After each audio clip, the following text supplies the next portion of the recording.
All right, man. It's Thursday night. Baseball season has started, and One fuck the game. Reds is here. What's up, brother? What's up, man? How are you? I don't mean fuck the Reds. I'm just disappointed because it's the same fucking tune every game, man. They go in the eighth or ninth inning with the lead, and the bullpen comes in and lays a fucking egg. It's just so tired, man. The last 2 years have been like that, and then man, they've done nothing to that point. As a matter of fact, it's weaker than last year, if that's possible. But fuck that anyway. Anyway, how's it going, guys? It's going great. Yeah. All right, let's introduce our guest here with the Three I Should Die in honor of the great Ralph Vieira, Dr. Fuck's band, Joseph Staub. Man, how you doing? Doing good. My Your team's a scored like winner. 12 runs today. Your team's a winner. Yeah. Andy's team's a winner. How you doing, Andy? Hey, man, I'm doing great. My team's a winner. Can I just say something? Winner, no chicken dinner for you, Jerry. No soup for me. I don't know about my team yet, so I can't say if I. Oh well, we won 2 games, so I could go winner. I was gonna say, yeah, you guys are already winning the entire league right now. Is it 4-2 still? Yeah, it's still 4-2. 4-2. But if y'all saw our show last night, I don't have the Dodgers winning the West. I know. I'm like, what are you Arizona? Nuts? Huh? Padres, Arizona? Yeah, I've got Arizona winning. I thought it was the Padres. Maybe not. Maybe that's a wild card.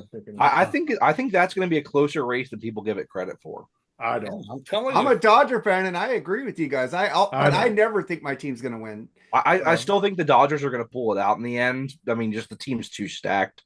But I think it's going to be It's going to be closer for a lot of the season than people are expecting. Injuries, man. Even though we have a lot of good backups that could come in and pitchers that are on their way back, and Ohtani coming back from pitching, shit can happen, man. All the pitchers could get injured. Like last year, we had 2 starting pitchers, and 2 of them weren't starting the season with us. So we had 0 last year. All righty then. Fuck baseball for the night. Tim Wirasnik, how you doing, man? How you doing, man?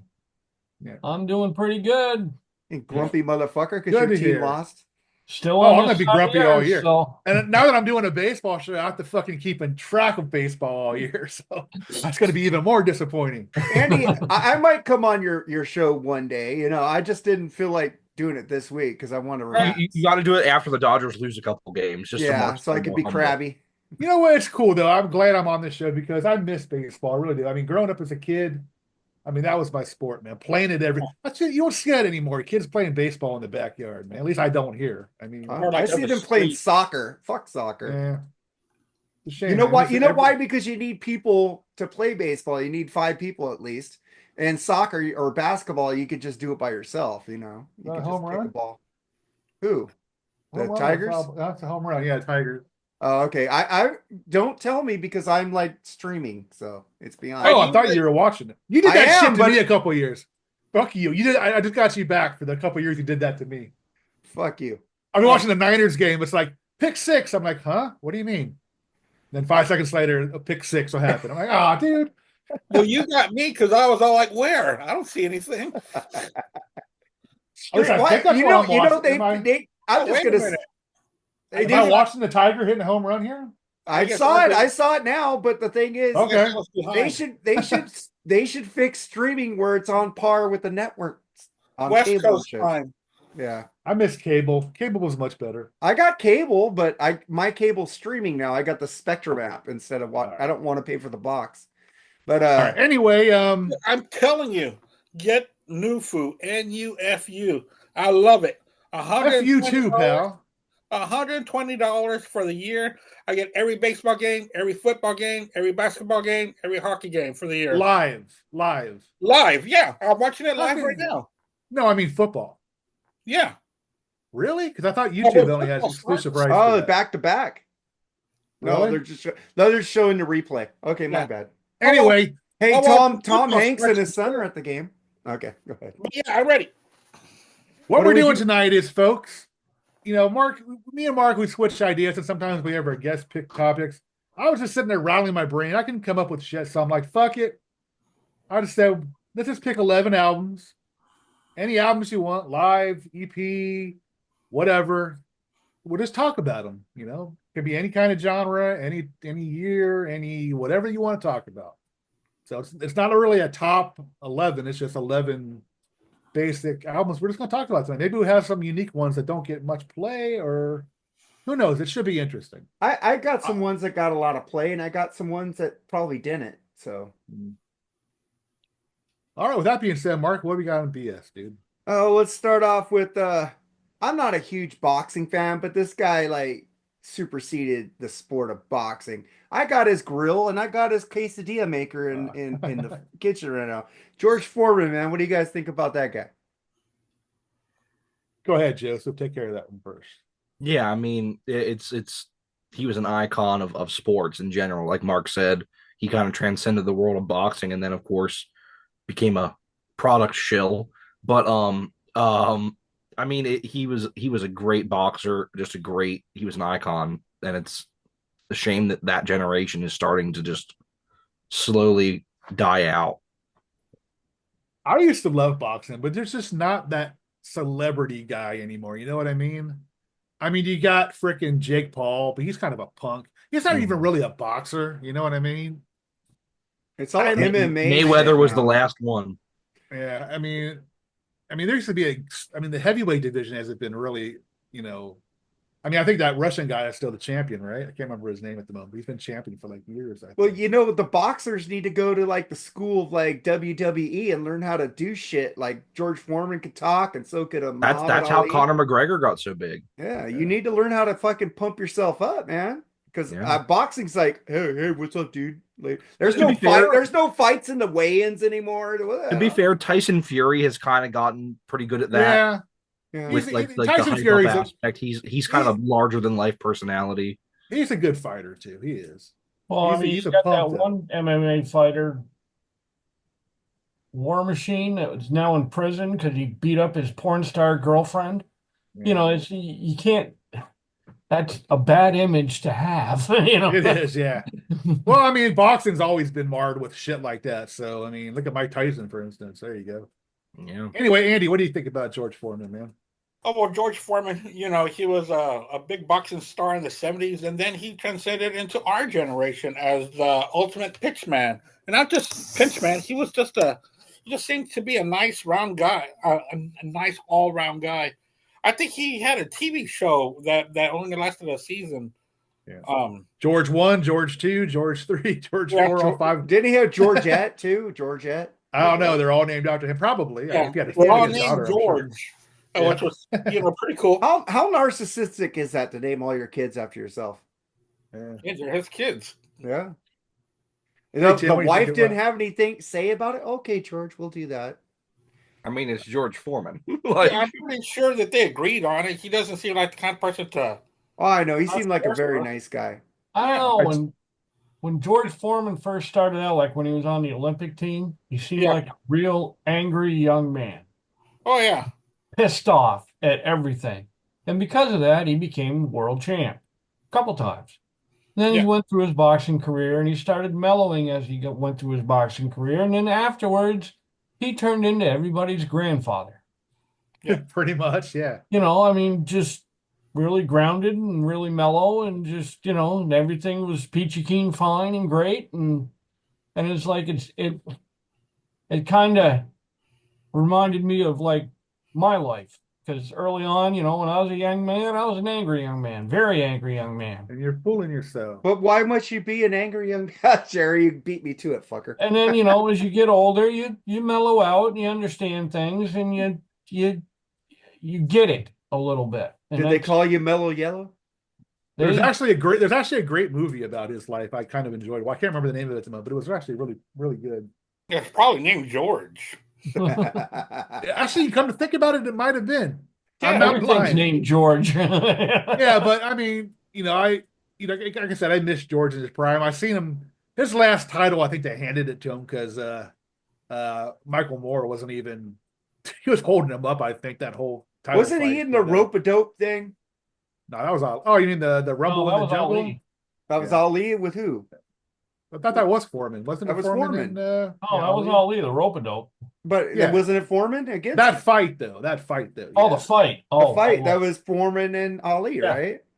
But anyway, Foreman. I think all of us Well, maybe Joe, because he's still kind of young, probably owned a George Foreman product in our life. You know Oh what I yeah, mean? no, my So- family, we have a George Foreman girl. Oh yeah, I mean, and it was good stuff. It worked. I mean, it did. But Yeah, it still does. We yeah, have I ours mean, from my It parents gets probably it bought gets theirs in rid the of all 90s. It that still fat. works. Your meat Yeah. doesn't cooking all I that mean, fat, man.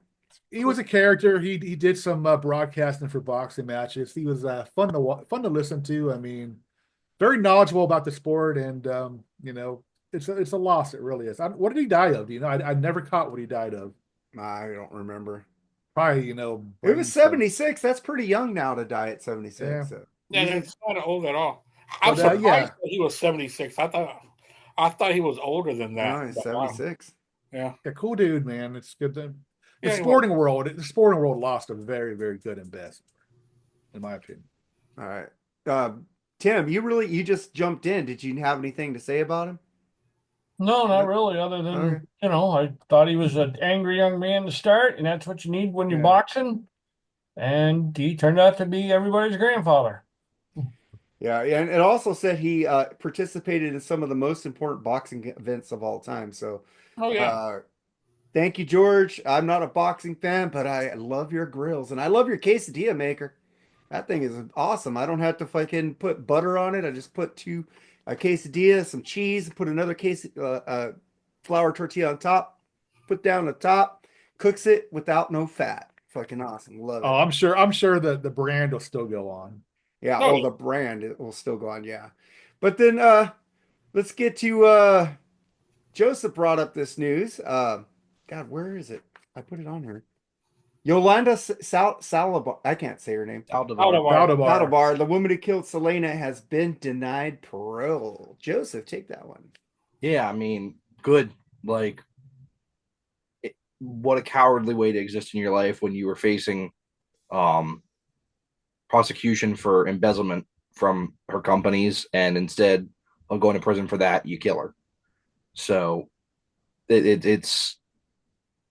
she deserves to be in prison for the rest of her life for doing that, not only to just a human being, but also depriving the world of a phenomenal entertainer and singer. And yeah, this is the first time she's been up for parole. It was 30 years to life. It's been 30 years, which is crazy to think that it was 30 years ago this month. But it was the first time she was up for parole and they denied her, and I'm sure that's not going to change anytime soon. So I think that for what she did and the way in which she did it, I mean, she shot her in the back as she was trying to run away from her. It's a sad story, and she deserves to be in prison for the rest of her life. And then she tried to say that Selena came at her is why she shot her. But yeah, how could she come at you shot her when in you the back. shot in the back? Yeah, it makes no sense. People's got a pretty cool special edition magazine on her. It's actually really good, man. I suggest you guys get it if you can. It's really good. They're a good read. What a beautiful woman too, man. Yeah. I mean, Yeah. she was stunning. Bitty, bitty 23 years old. It's crazy. I mean, she was just about ready to break into English language market, man, and that album sold. I mean, there's It was huge. Debuted number one. Yeah, I liked her voice. She was really good, and that's not my Amazing. type of music, and I enjoyed it. You know. But when she died, she was still just a regional star. Yeah. When she died, she was just a star here in Texas. Well, primarily South Texas, and then maybe little parts of California or like along the Rio Grande. So she still had so much ahead of her. I'm sorry, I didn't mean to jump in. Oh no, I was gonna go for you next because you're from Texas. Oh well, not from Texas. I'm also from Corpus Christi, so I was there. Yeah, that's her hometown. Because I was there at real time, and when it happened in 1994, like it's not my kind of music at all. So when I was told about what had happened, they told me I found out like at 2:30.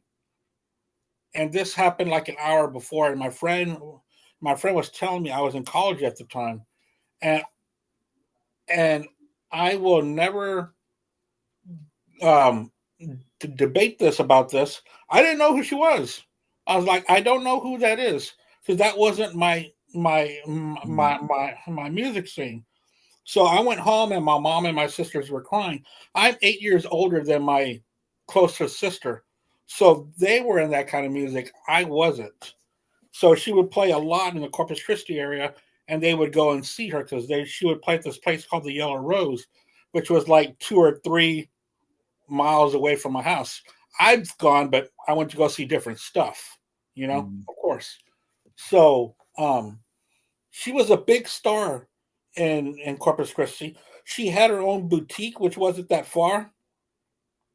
That was what Yolanda had managed, and that was where she was embezzling from when they found out. Yeah, from Selena's boutique, and then she was also the president of her fan club, and she was embezzling that too.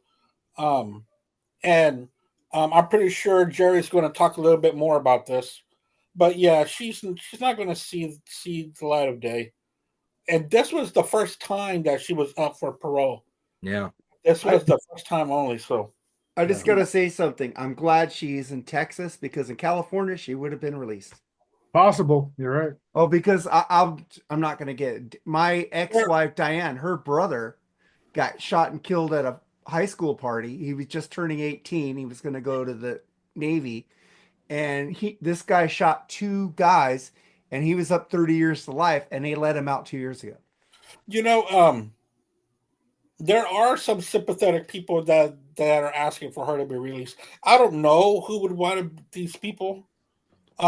And it's not just because she shot Selena. It's just when you take another human life. I mean, we've talked about this before on the show. It's just, it's unthinkable. Yeah. So it's unforgivable. I mean, I remember an interview with her father, Abraham, and he was like, I want to forgive her, but I don't think I ever can. If somebody killed my daughter, it would just be so hard, man. And they were so close. You would be Charles Bronson in Death Wish going after those fuckers. Oh, I was. If somebody even touched my daughter in the wrong Seriously, dude. I know I would. I go, where are these motherfuckers? Anyway, Tim, you got anything to say about that? Or yeah, I just remember because I'm like Andy. I never heard of her. I just not into, like, I always acquainted it to like Miami Sound Machine type music, Latina, and I'm not big on that, and I definitely wasn't big on that then. Oh, I just remember all the news, about Selena, and so I was like, who the fuck is this Selena? I never exactly heard of her. Yeah, I was managing a Burger King. I find out that she was murdered she was shot in the back when she was leaving, and I was like, that's pretty cowardly, and then you find out more things about it, and it's like, that bitch deserves to be in prison for the rest of her life, period. Right. Yeah, I was managing a Burger King, and I have a lot of Mexican workers. They all come in one day. They're all like tearing up. Yeah. I'm like, what's going on? What did I miss? And I thought they said Celine Dion was killed. Was she I didn't know. Yeah. Oh, God. I didn't know. I'm like, Celine Dion? No, Selena. I had no idea who she was. Yeah. So, to be honest, I'm sorry, one more thing. And to be honest, I didn't know anything until I saw the movie. Same here, Jerry. I didn't know who the hell she was. The bad part about that movie is it launched Jennifer Lopez on. I was you took my fucking steam on that, you motherfucker. But fuck you, Jerry. And I actually did. I saw like behind the music and stuff like that. It's a shame because she was about ready to be launched into the English, which for an artist, a Tejano artist, to be mainstream English language is. Yeah. I don't think anybody's done it.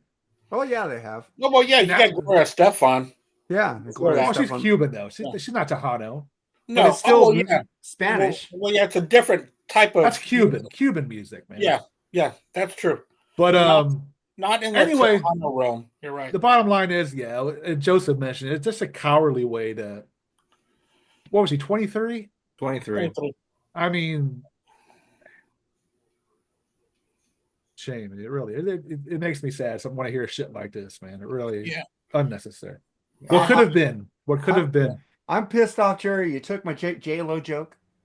Sorry. And I had that fucking ready. Yeah. Edit it out and put your joke in there. I'm you got not the power. edit it You've out. got the power. We don't edit shit here. I know it. I'm just gonna say we are raw and unedited. But I'm just gonna say, man, I didn't know it about her to the movie exactly. And the thing is, I like a lot of Jennifer Lopez movies. But the thing is, I don't really care if it launched her career because I loved her in her first movie, The Money Train, with Woody Harrelson and Wesley Snipes. That was her first Right. movie. But She would has not have been made some. good.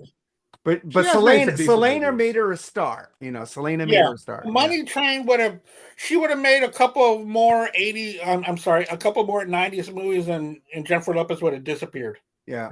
I really like that movie. I really like that movie she did with George Clooney and was it Ving Rhames? Out of Sight. Out of Sight. That's it.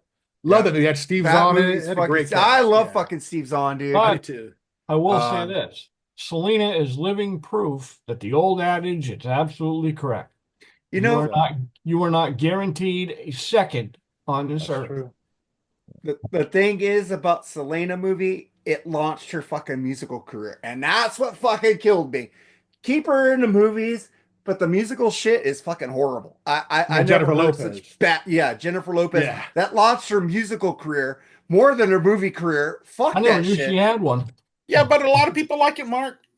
Well, that's Yeah, a lot of fine if people- they and like it, but for everybody- me, I have to hear it. But and you know what? everybody- She tried to go on tour and it wasn't selling. Yeah. Last And year. everybody Last that's year, been everyone that knows her, it's been around her, said she's a fucking complete bitch too. Yeah, I mean- I liked her as a fly girl. I love watching the videos of her and Ben Affleck. You know, they just hate each other the last few months they were together. I mean, know. the look on his face is like he was just so pissed off. What? Okay, They're not together anymore? No. This time again, who knows? He might be going back to the other Jennifer Gardner. By the way, Otani hit a home run. All right, so let's get to the next thing, you Kiss fucking nerds. I heard you guys all wanted to get the new Kiss soundboard from who did? I never said I did. Asylum. I never I said thought I did. everybody wanted it on No. CD.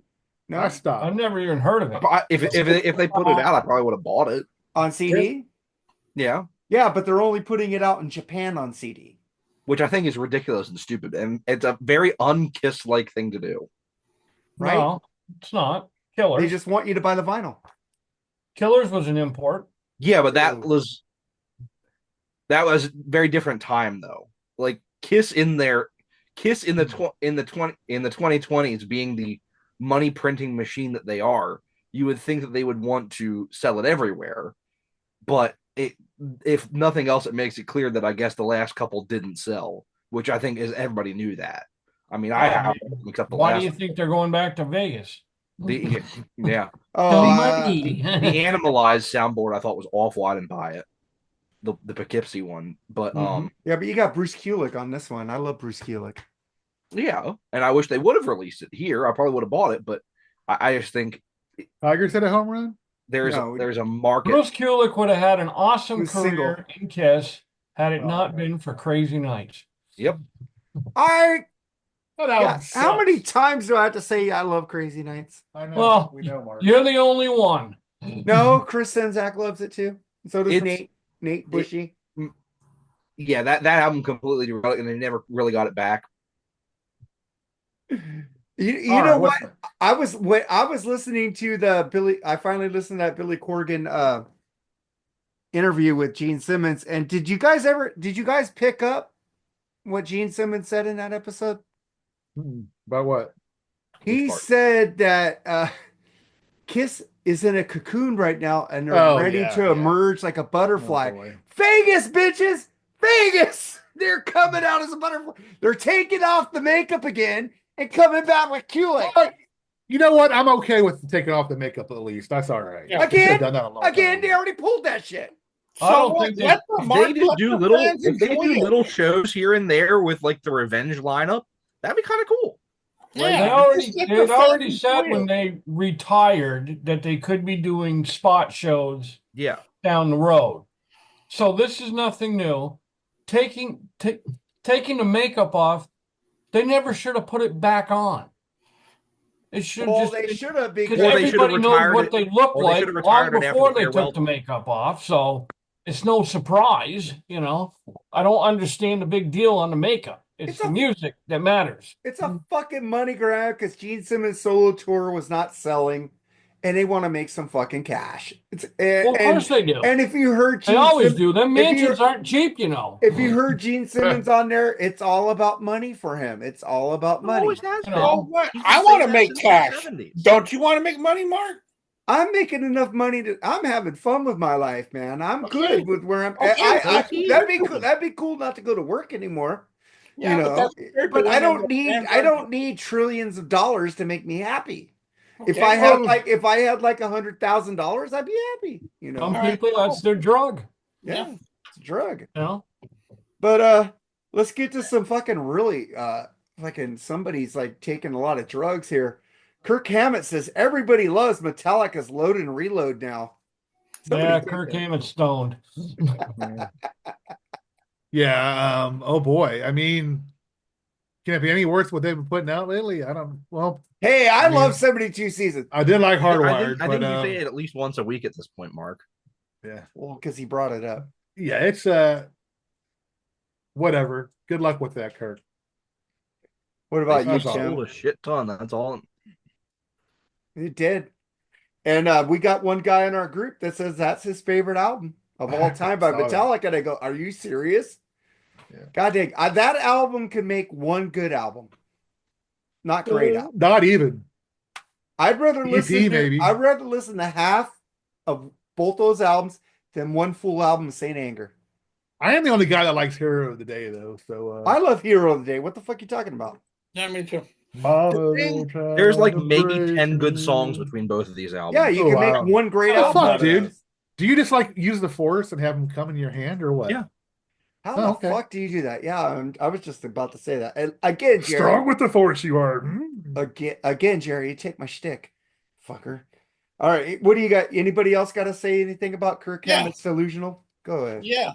Yesterday when you had posted that, I said, you know what? It's been a while since I heard Load. So I heard Load yesterday, and it's exactly the way I felt years ago. They have some really good songs in the beginning. After that, it is just filler up the ass. And it's an hour and 20 minutes. Yeah. Who needs that? That is ridiculous. After track 5, it was just playing with no kind of substance to it. I'm No, saying Load and it's Reload so could have funny. made a 10-song album. so bad. But the way they divide it here with like 7 and 7, I like 6 of the first 7 songs, and Yeah. I like 1 on the second half. And Wow. I'm telling you, Load and Reload just proved my point. These bands, and y'all are gonna laugh at me, and it's absolutely true. These bands cut their hair, and something fucking goes out of them. What is it like the Samson effect where they cut Like, their yeah, hair, they lose yeah. all their strength? Yeah. I'd question their fucking wardrobe before I mentioned their haircuts back in that day. I mean, what the fuck were they wearing on that album cover? My Look thing at- is more than just that is the that era of albums just like cramming every single song you've ever written onto an album. Like Yeah. I was just, and Mark, you'll make fun of me for this because I know they're one of your favorite bands, but I was just that big stack of Tesla CDs that I just bought a couple weeks ago. I was putting them on my computer yesterday. I did not realize that every single one of their goddamn albums has like 14 songs on it. Hey, all of up them. to shock, they're all good. You know what album You're shocked? reminded me of that the most? Is Kiss Hot in the Shade. Oh yeah. Oh, there's Like, 9 what good the songs. fuck? There's 9 15 good songs songs on that album. 9 There good is songs. not. Yeah. 3, Maybe maybe 5. 4. Maybe Maybe. 5. Maybe we should do a You know what? redo. Forever has kind of grown on me lately. Oh, Forever's I a guess great song. Forever's a great song, Yeah, yeah. I think that solo was really good by Bruce. on Yeah, album. that album would have made a good E EP. Oh yeah, no. Yeah. I like Cadillac. I like Live to It's Cadillac Okay. Dreams, and a lot I of like- people don't like Cadillac. I hate Cadillac Dreams. That I like song Cadillac sucks. The 3 songs that I really love are Betrayed, Forever, and Boomerang. Those are like the Me 3 too. songs I actually enjoy. I like Rise to it as well. that, Oh, I I said love that one's Rise okay, to It. I said, yeah. Little Caesar, Eric Carr's Yeah. thing. I like Little Caesar. I just hate the stupid Bad Seamstress Blues ripoff at the Oh beginning. yeah, I know what that is. I gotta hear I wasn't born with a silver spoon. I hate that fucking song. That and of course the street giveth and the classic street taketh away. What Read the My hell? Body. I like Read My Body. Of course You do. would, Mark, because you like Hysteria, and that's what it's ripping off. Yeah, Pretty exactly. much. All right, what's man. That's what it is. So It's then pouring we sugar get on to me, but not even worse.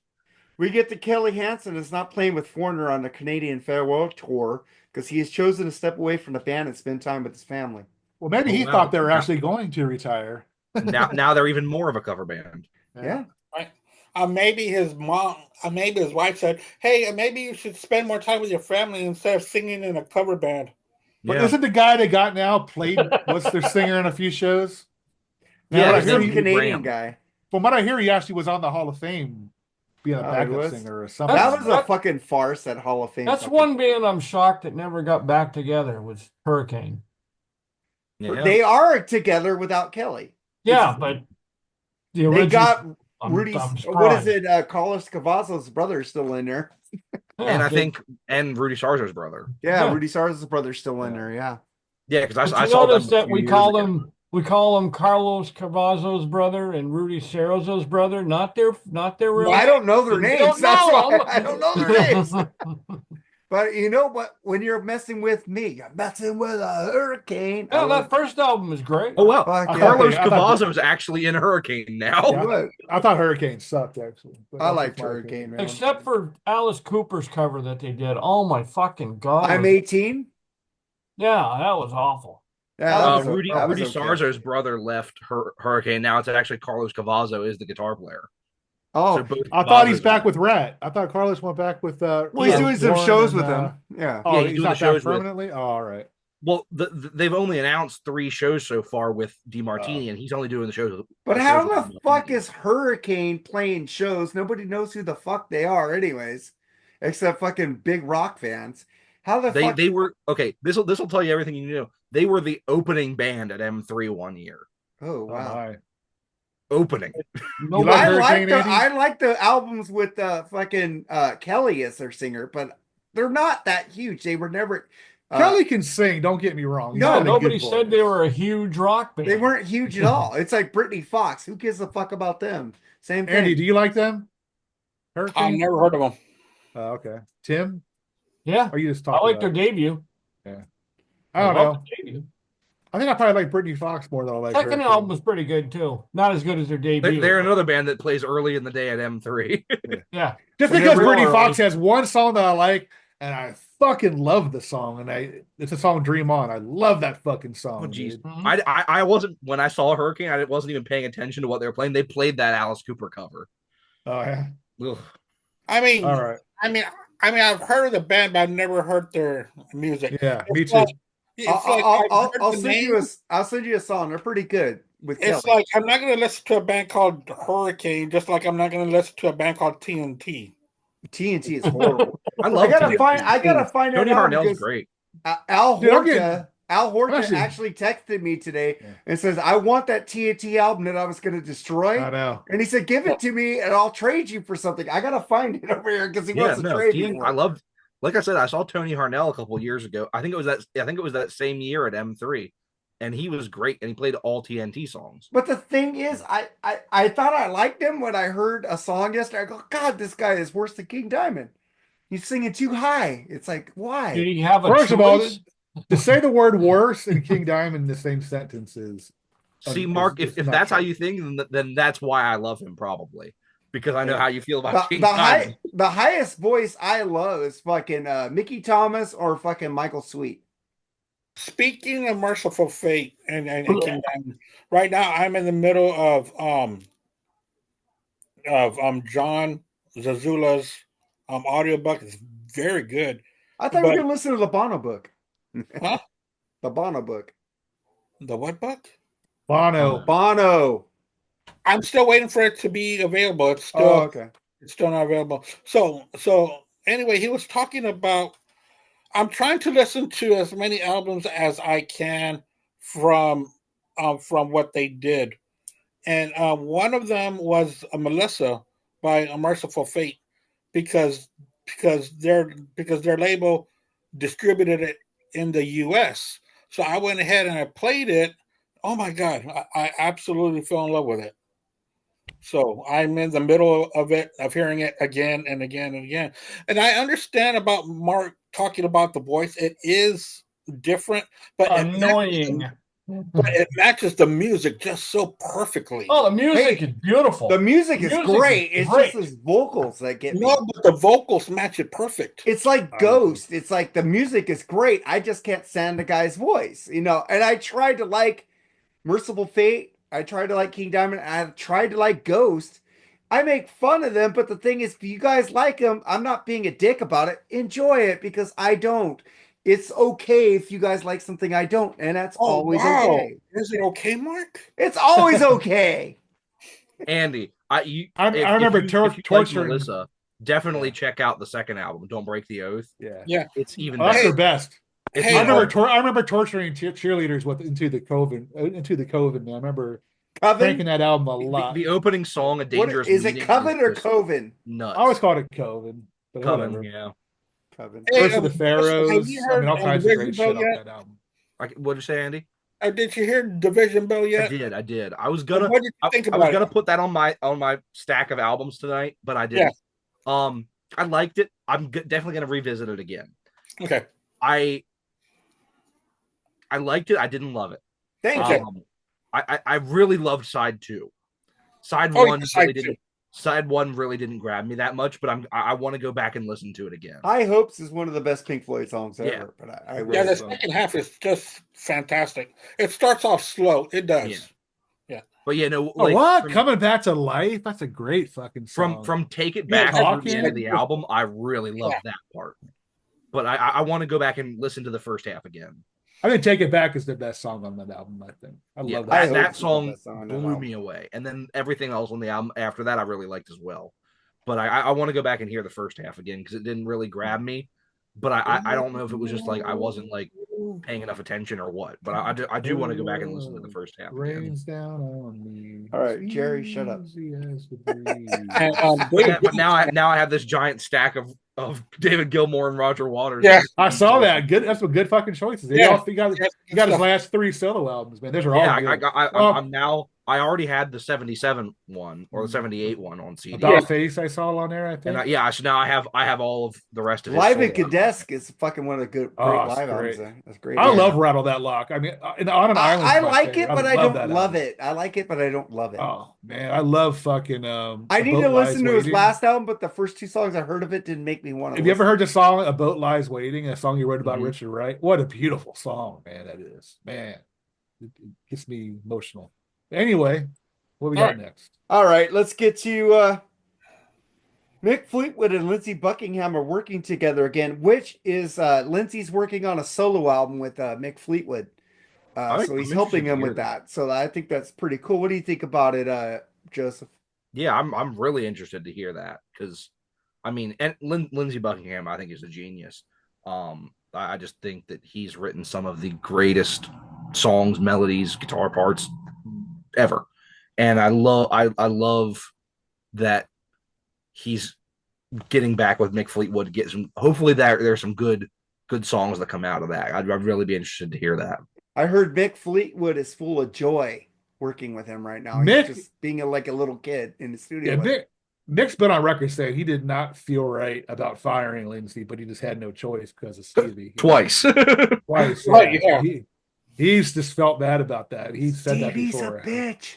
She is. Yeah. Absolutely. But you're going to sell more with Stevie Nicks and Lindsey, unfortunately. Yeah, that sucks because without Stevie, that band wouldn't have been who they were. Yeah. Without all and Lindsey's the one that made Stevie's songs good. Yes. You know, his guitar parts, his harmony. His arrangement. Yeah. He's the one who brought her in the band. He said, "Hey, I got my girlfriend. You need to bring her in this band, or I'm not doing it." But to be fair, I think he did some really bad things to her physically. So. Yeah. It was a very nice band to her. From the stories I've heard, it was an abusive relationship both ways. Yes. Yeah. True. Okay. Yeah. But it would be drugs. I mean, there was drugs. Yeah. The last tour I saw with all five. Nose? Yeah. The last tour I saw with all 5 of them. I mean, they appeared happy. I guess they had to because they were on stage together. But what a great show that was, man. That's the one thing I'm happy about is that they got to do one last tour with the 5 of them before Christine passed, because she hadn't been touring with them for years, and she finally came back. They did a tour with the 5 of them. It all went to shit, but at least they got to do one last big tour with the. I mean, that's the lineup that everyone knows as Fleetwood Mac. I mean, everyone knows there was like a 10-year period of a lot of albums before that, but that's when people say Fleetwood Mac, that's what everyone says. It's like their first album with that lineup was like their 9th, I think. Yeah. Yeah. But that's everyone thinks that's their debut album. Like with Fleetwood Mac, you can say the name Peter Green and unless you are a music fan, you're Yeah, going, who? Bob Welch too. Bob same Welch. thing. I mean, Yeah, I Bob know Welch. him. People will more Oh. associate Bob Welch with his solo career than with Fleetwood Mac. Yeah. absolutely. Yeah. I'm just gonna Sentimental say Lady. Used to love that song. I Sentimental didn't Lady. used to like Christine McVie as well. Oh, I love Christine. No, it's always been Lindsay, then Stevie, and then I kind of tolerated Christine. But as I got older, I enjoy Christine a lot more than I used to. He's And I need to go listen to that album that Buckingham did with Christine at the end of her career. So people tell me that's pretty good. They did an album. To be honest with you, I didn't think it was great, and I hate to say that. It had some good songs on it. Now I don't want to listen to it because I have value your opinion. No, no, don't, man. Because I think Oingo Boingo sucks. So listen to it.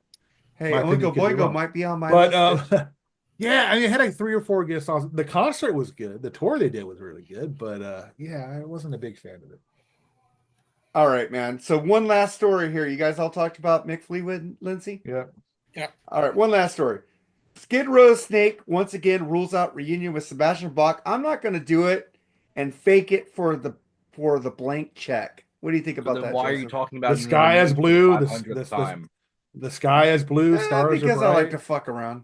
No, not you. I wasn't talking about you, Mark. I'm talking about Snake. Because I keep asking him about it because they bringing it up. They don't have a lead singer right now. They don't have somebody when Eric left. That's supposed to make us upset that Skid Row doesn't have a singer. Yeah, I would love Sebastian to come back because that last solo album was good, and I just heard him do. That last album sucked. Oh, that last album rolled. I just heard him do. Bach album was awesome. I didn't like it at first, but I went back and listened to it again. Oh, he does 2 songs in that Triumph cover album, and he does Rock and Roll Machine. At first, I didn't like it, and then at several listens, I do like it. He does a really good version of Rock and Roll Machine. He does 2 songs on an album. I don't know why Nancy Wilson and Lawrence Gowan are doing songs on that album, but I need to listen to them before I can judge them. It's one of those things we talked about it to death. Neither side is going to benefit financially from getting back together, right? Because they're not going to tour anywhere bigger than they are now, and they're not going. And then they're just splitting money more because Sebastian Bach gets all the money from his tour, and they're only paying 3 original members in Skid Row right now. And if they bring Sebastian Bach back, they got to bring Rob back. So now they're splitting it 5 ways again. So if you just have Sebastian Bach doing his successful solo tour, you have Skid Row doing fairly good for themselves. I mean, their last album was fairly well received. They tour very well. I mean, it's a shame what they did to Eric. I don't know if we'll ever get the full story on that. But from the stuff he's kind of said a little bit, it didn't sound like it was his choice to leave. So, I mean, it's one of those things where I don't think they just aren't meant to be together, and that's just how it's going to be. And they're both doing fairly successfully on their own, and there's no reason to get back together. Well, Eric didn't want to tour as much as they did. That's why he wanted to take care of himself. Is the smartest member of Skid Row? Rob Fuso. Yeah, I was going to say the same thing. He walked away. He still got the money. He's doing his own thing. He's great friends with Sebastian. He's been trying to talk the band to getting Sebastian back in that band for years. So yeah, because he knows they'll bring him back too if they do it. Yeah. I don't think he What wants do you think, to come Andy? back, to be honest with you. What do you think, Eddie? I don't care. He's doing something on his own. Record it again or record in the first place. So Sebastian can always go back. He can always go back to the Gilmore Girls if he wants. I mean, I'm sorry. I'm just not a Skid Row fan. And when Skid Row came out, I moved on. That's fair enough, but man, Sebastian Bach is still one of the best vocalists. Oh yeah, no, I'm excited. I haven't seen him again in a couple of months. That last solo album was amazing. Right now that I said when we did the review of Bach's last album, you didn't like it. Sounds like an audition tape for Skid Row. Oh man, Hard Darkness. I mean, come on, man, that song rolls, man. That's such a. What did I got to lose? What do I got to say? I love that fucking album. Yeah, I do too. Anyway, all right, let's get to the show, Jerry. All right. We're going to do, like I said, we're doing top 11, whatever not top 11, just 11 what the fuck albums we're picking. Random albums. It's a free for all. Free for all. A smorgasbord. Your life. Wow. Stakes are high, and so are we. It's in the air. Stakes are high, so am I. It's in the air tonight. All right. All righty then. We got some free karaoke. Doyers win. All right. Joe, let's start out with you, man. What do you got to show us, man? Cool. So I just picked some albums that some of them we've talked about on here before. Some of them are not. It's a mix of like some studio and live albums. And I'm starting out with an album from probably my favorite band of the last 25 years. And if not my favorite, it's definitely the one I've seen live the most. I've seen these guys like 5 or 6 times, and they always put on an amazing show. And that is Breaking Benjamin and their album Phobia. This is, for anyone who doesn't know Breaking Benjamin, I don't know them. This is probably the best album to start with because it has a mix of hits. It has some of their biggest songs on here, but also has some good deep cuts as well.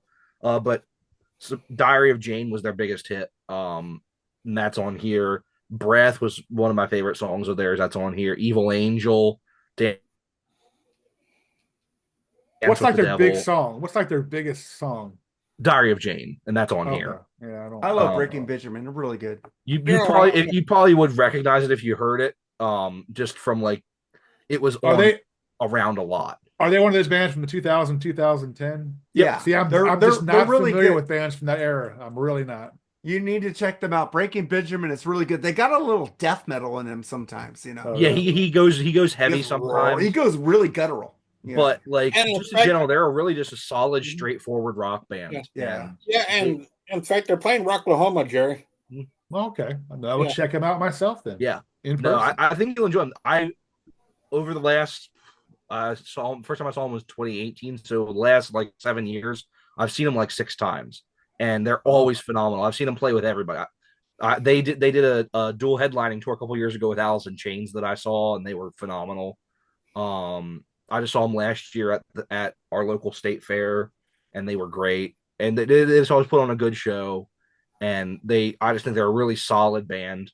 So Breaking Benjamin, Phobia, one of the albums. Maybe I will check them out. Yeah, I've seen them a couple times. They put on a good live show. All right, Tim, what do you got, man?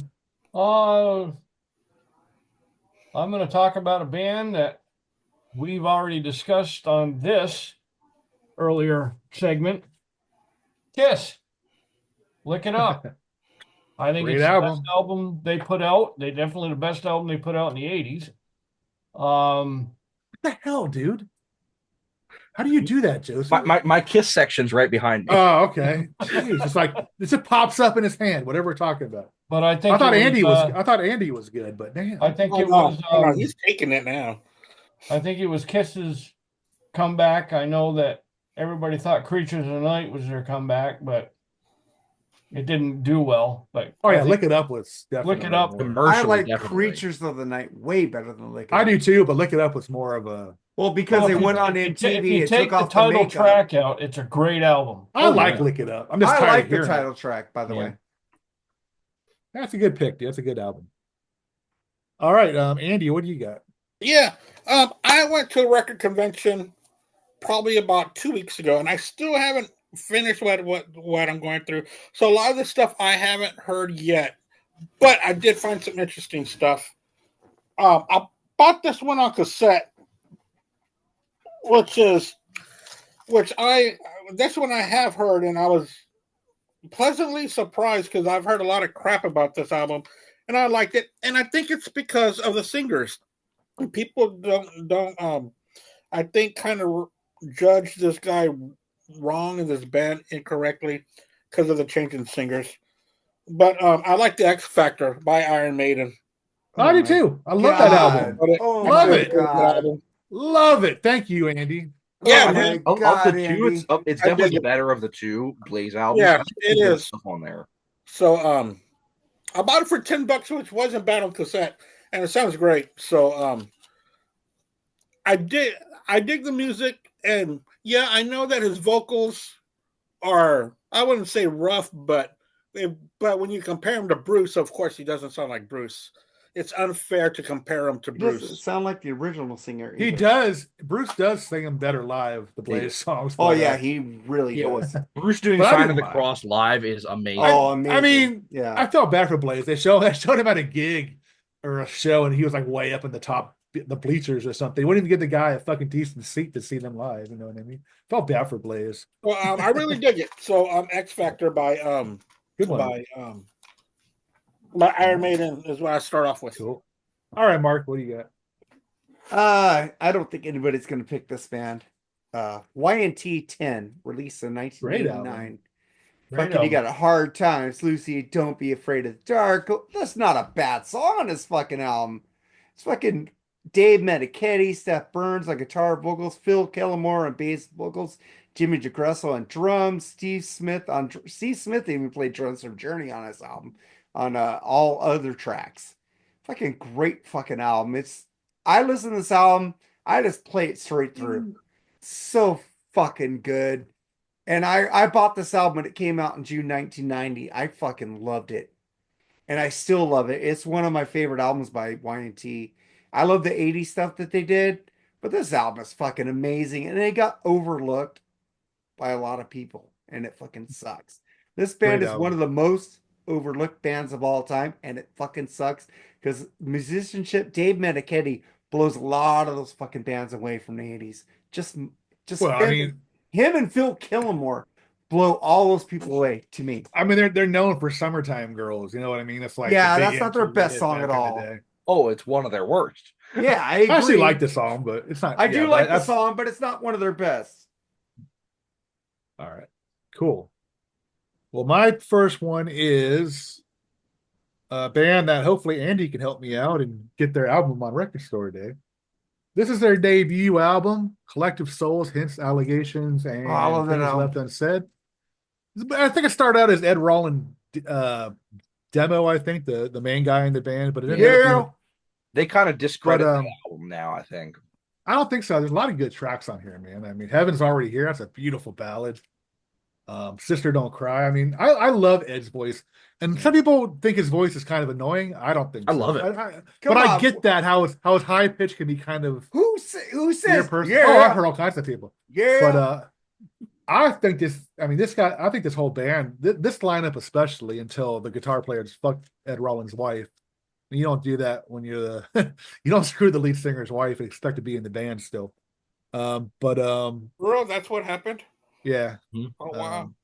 But this is a great debut album, and they've just been so consistent, man. Did they ever release a bad album? I don't think so.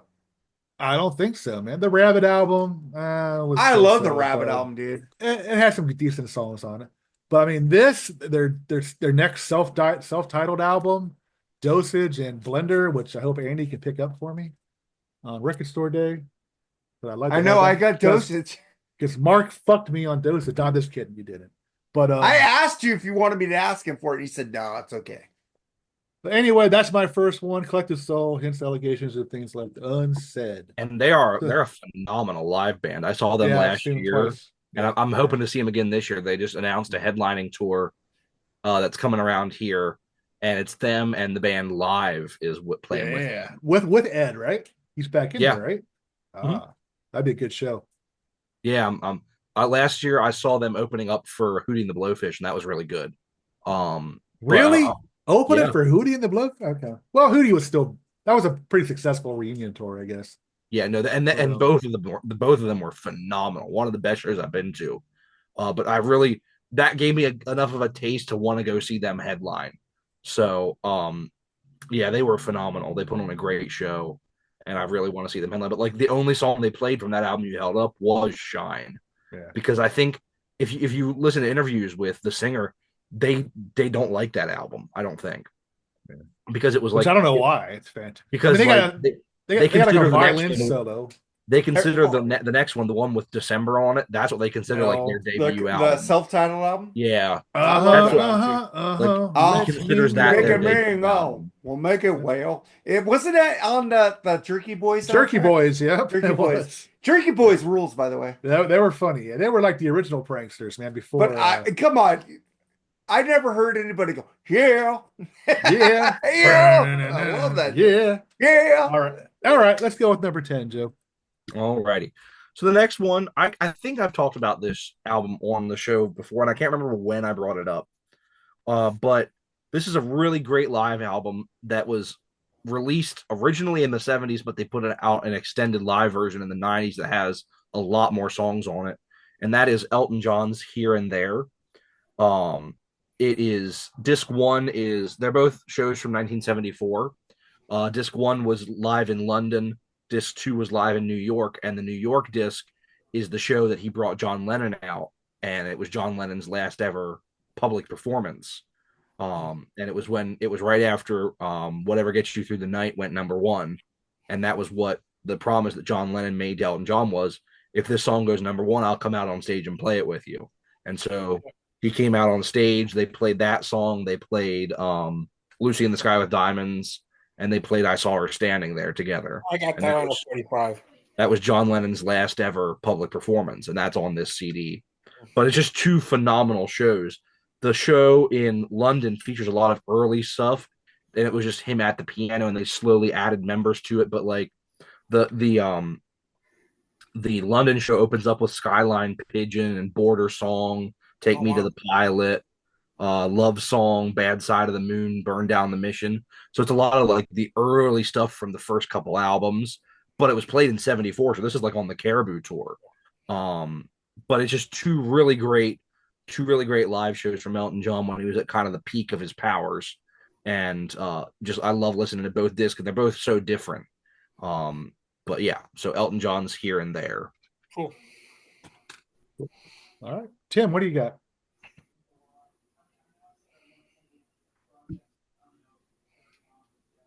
Bruce Hornsby and Arranged. Good pick, man. Good That's one. a good album. I like that album. Great album. Great debut album.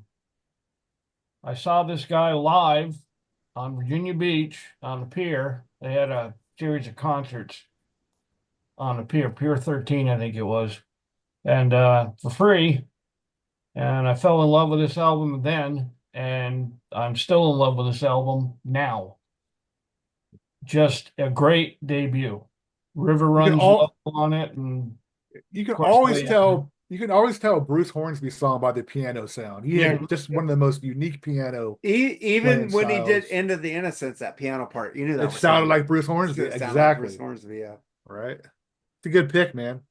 I need to listen to more of this. I got a couple of his CDs. I need to listen to him more often. All right, did a Andy, review. Okay, go ahead.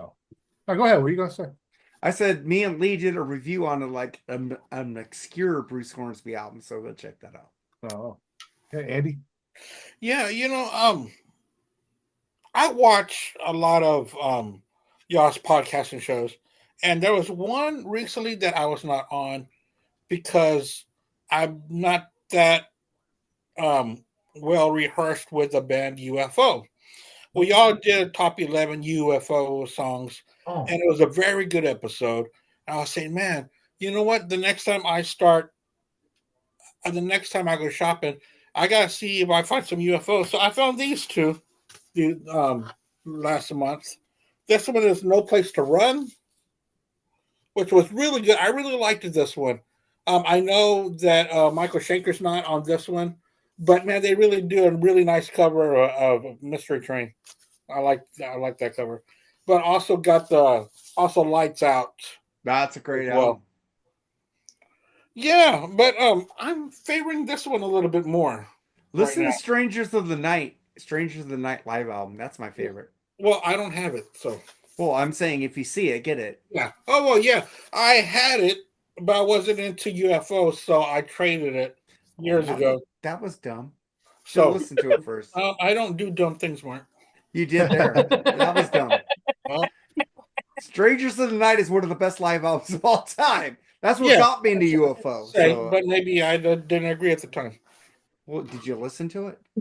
Don't do dumb things, Mark. All right, Mark. What do you got? Clearly, you didn't listen. Andy doesn't do dumb things. He does it, but I'm busting his balls, and that's okay. I love the guy. Oh yeah, I'm gonna go into this. Duran Duran. Oh, there it is. There. Whoop, there it is. 7 in the Ragged Tiger.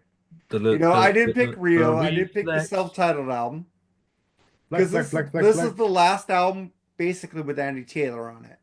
Yeah. It had the Reflex, New Moon on Monday, Looking for Cracks in the Pavement, Take the Dice, He's Crime and still hanging Passion. on. He's still hanging on, isn't he? Yeah, he still is. Union of I the know, he's Snake, bad. Shadows on Your Side, Tiger Tiger, Instrumental. And the best song on this album ends the album, The Seventh Stranger. I must be chasing after rainbows. I gotta be fucking love honest. this song. I have an love that antique fucking- store. I have an antique store. They sell old vinyl, and they have that one for $5. Every time I go flip through it, I'm thinking about picking it up, but I always put it back for some reason. Dude, the last song on this album is so fucking good. I just love The Seventh Stranger. I Mark, always don't- answer when you call. I don't hate Duran Duran. I'm just not. I like a couple songs from them each album. You know what I mean? Jerry, don't take that to your home. No, I'm just kidding. I love this. I look into the eyes. That's quote of the a night. stranger. Well, I keep putting it back, so something must be. Don't stopping take them. that to your home. This album is fucking. I bought this for fucking like $7. I love this fucking album. I did have the extended remix back in the day of the Reflex. I don't Fleck, fleck, really fleck, care. fleck, fleck. I like the studio version better than the 12-inch single. But this album is fucking. Every song is fucking great on here. And then they went to the next album, Big Thing, which kind of went weird, which I liked, but I don't love. But the first 3 albums by fucking Duran Duran, just phenomenal. I love them all. So 7 and a Ragged Tiger, because nobody really talks about this album. They talk about Rio, or they talk about the There's debut a album, good reason or for they that. or they talk about the wedding album or Notorious. The They wedding never really album was talk about good. this stuff. The wedding album had was some good great, stuff on it. It but did. people nobody talks Undone. about this album. I love this album. How's the Union big of hit the- off that? Most Come people on, just you- know it as the one with the Ordinary World. Ordinary World. Union of the Big song. Snake rules, dude. Who was the guitar player in that album? The wedding album. It was the guy from Missing Frank Persons. Zappa. Yeah. Warren All right. Cucurilla, yeah. My next pick is from a woman who I'm just always been enamored with her guitar ability. We actually did a review on this album not too long ago. Talking about Nikki Stringfield's Apocrypha album, man. This is such a great album, dude. Talk about a fantastic guitar player and a hauntingly good singer. Man, you gotta check her out, man. And this beautiful cover of Kiss from a Rose she does on this is fucking just fantastic, man. I mean, That is fantastic. I love that album too. it is a solid album from beginning to end. I mean, she's gonna get there. I think, man. This is her first full length album. She has an EP out before this, and assorted singles. But man, this album here just proves what a fucking talented woman this is. She does a lot, and she writes with her husband, who is Lita Ford's guitar player, and he has a band called Heaven Below, which she's actually in that band too. Good stuff too. The guy can sing. He sings the Ozzy part and Close Your Eyes Forever. He does it really well. But yeah, anyway, I'm telling you, man, check her out. This woman's going to make some noise. I mean, is she Nita Strauss popular? No, but I think she's got the ability to, man. I think she's better than Nita a little bit. Guitar wise, yeah. Yeah. Actually, I think so, definitely. I mean, Nita's not a vocalist, but Nikki You could know. sing, so it's Yeah. pretty cool. and she has these beautiful fucking her guitars are so beautiful looking too, man. I'm telling you, she got her own Schecter models. We like blondes with boobs, you know. Well, I mean, no, she's just I didn't know what she looked like when I first heard her, so you know. But yeah, she's got some. Yeah, she's well. And then you endowed. found out. Yeah, and I think they're real. I mean, so yeah, I've I got a message back saying she should get back to us after her touring. She gets a break in tour about being on her show, so hopefully that'll Nice. come true. And looking for, because I'm a huge fan of hers. So anyway, that's my number 10, number 9, Joe. All right. So speaking of Warren Cucurullo, Frank Zappa. So this is You Can't Do That on Stage Anymore, Volume 2. Just some background for people who are not Zappa fanatics like myself. This was a series of live albums that Zappa put out in the late 80s. It was 6 volumes. Each one was 2 discs. Most of them, the other 5 volumes of this were all just like a mix of random songs from random shows that had never been released before. And they just like edited into these live albums where it was like continuous, like a normal live album, but it was all these songs from different shows, or you pull and plug and all this different stuff. Some of them had themes, some of them had like they were from like specific tours. Like it was really different kind of stuff. The only one that was all from like a specific concert was Volume 2. And this is a concert from the Roxy era. So this was recorded in 1974. It was with the Roxy and Elsewhere band. So Chester Thompson on drums, Ruth Underwood, Bruce Fowler, Napoleon Murphy Brock, George Duke, like that era of the band. And it has a lot of the stuff that would be on those albums. So stuff like that was on Roxy and Elsewhere, like Village of the Sun and Echidna's Arf, Pygmy Twilight, and then stuff that would be on the albums around it. So like Stinkfoot, Inca Roads, Montana, stuff like that. So it was basically just like a full set of what they were doing at the time in 74. And this was towards the tail end of that when that particular lineup was together. So they're really tight. They're just playing just like phenomenal. And this is kind of funny because this was the show where infamously some guy in the crowd kept shouting out "Whipping Post" and like the Allman Brothers song. Yeah. And Frank Zappa had never heard the song before in his life, so he just changed the lyrics of Montana to be about a whipping post. That's So Frank it's Zappa called, right there. it's Montana, and then in parentheses whipping floss. So eventually he was so taken by people shouting out whipping post that they eventually actually learned the song Whipping Post. Yeah. And started playing it in their sets in like the early 80s. So if you get any of their 80s live albums, they actually play the song Whipping Post. But that it all came from a joke that somebody in the crowd at this show just kept. It was like how people shout out Freebird. Somebody kept shouting out Whipping Post. Frank Zappa had no clue what they were talking about and just changed the lyrics of one of his songs to talk about somebody getting whipped. So only in Frank Zappa. So you can't do that on stage anymore. Volume 2, one of my favorite Zappa live albums. Yeah, I've got 1 through 4 of those. Great stuff. Yeah. All right, Tim. I'm sorry. All right. My number 9. Wow. Ooh, I know that album. Marc Cohn? Yep. Marc Cohn. His debut. Phenomenal debut. Mhm. Won in the Grammy. 1992, I think it was, for Best New Artist. Well, Ooh, Grammys that's a don't mean curse. shit. That's a curse. Phenomenal debut album. He went to The shit new- after that, but The new Phenomenal. artist award, the new artist Grammy Award's a curse, man. Christopher Cross, yeah. A lot of people. All right, Andy, what do you got?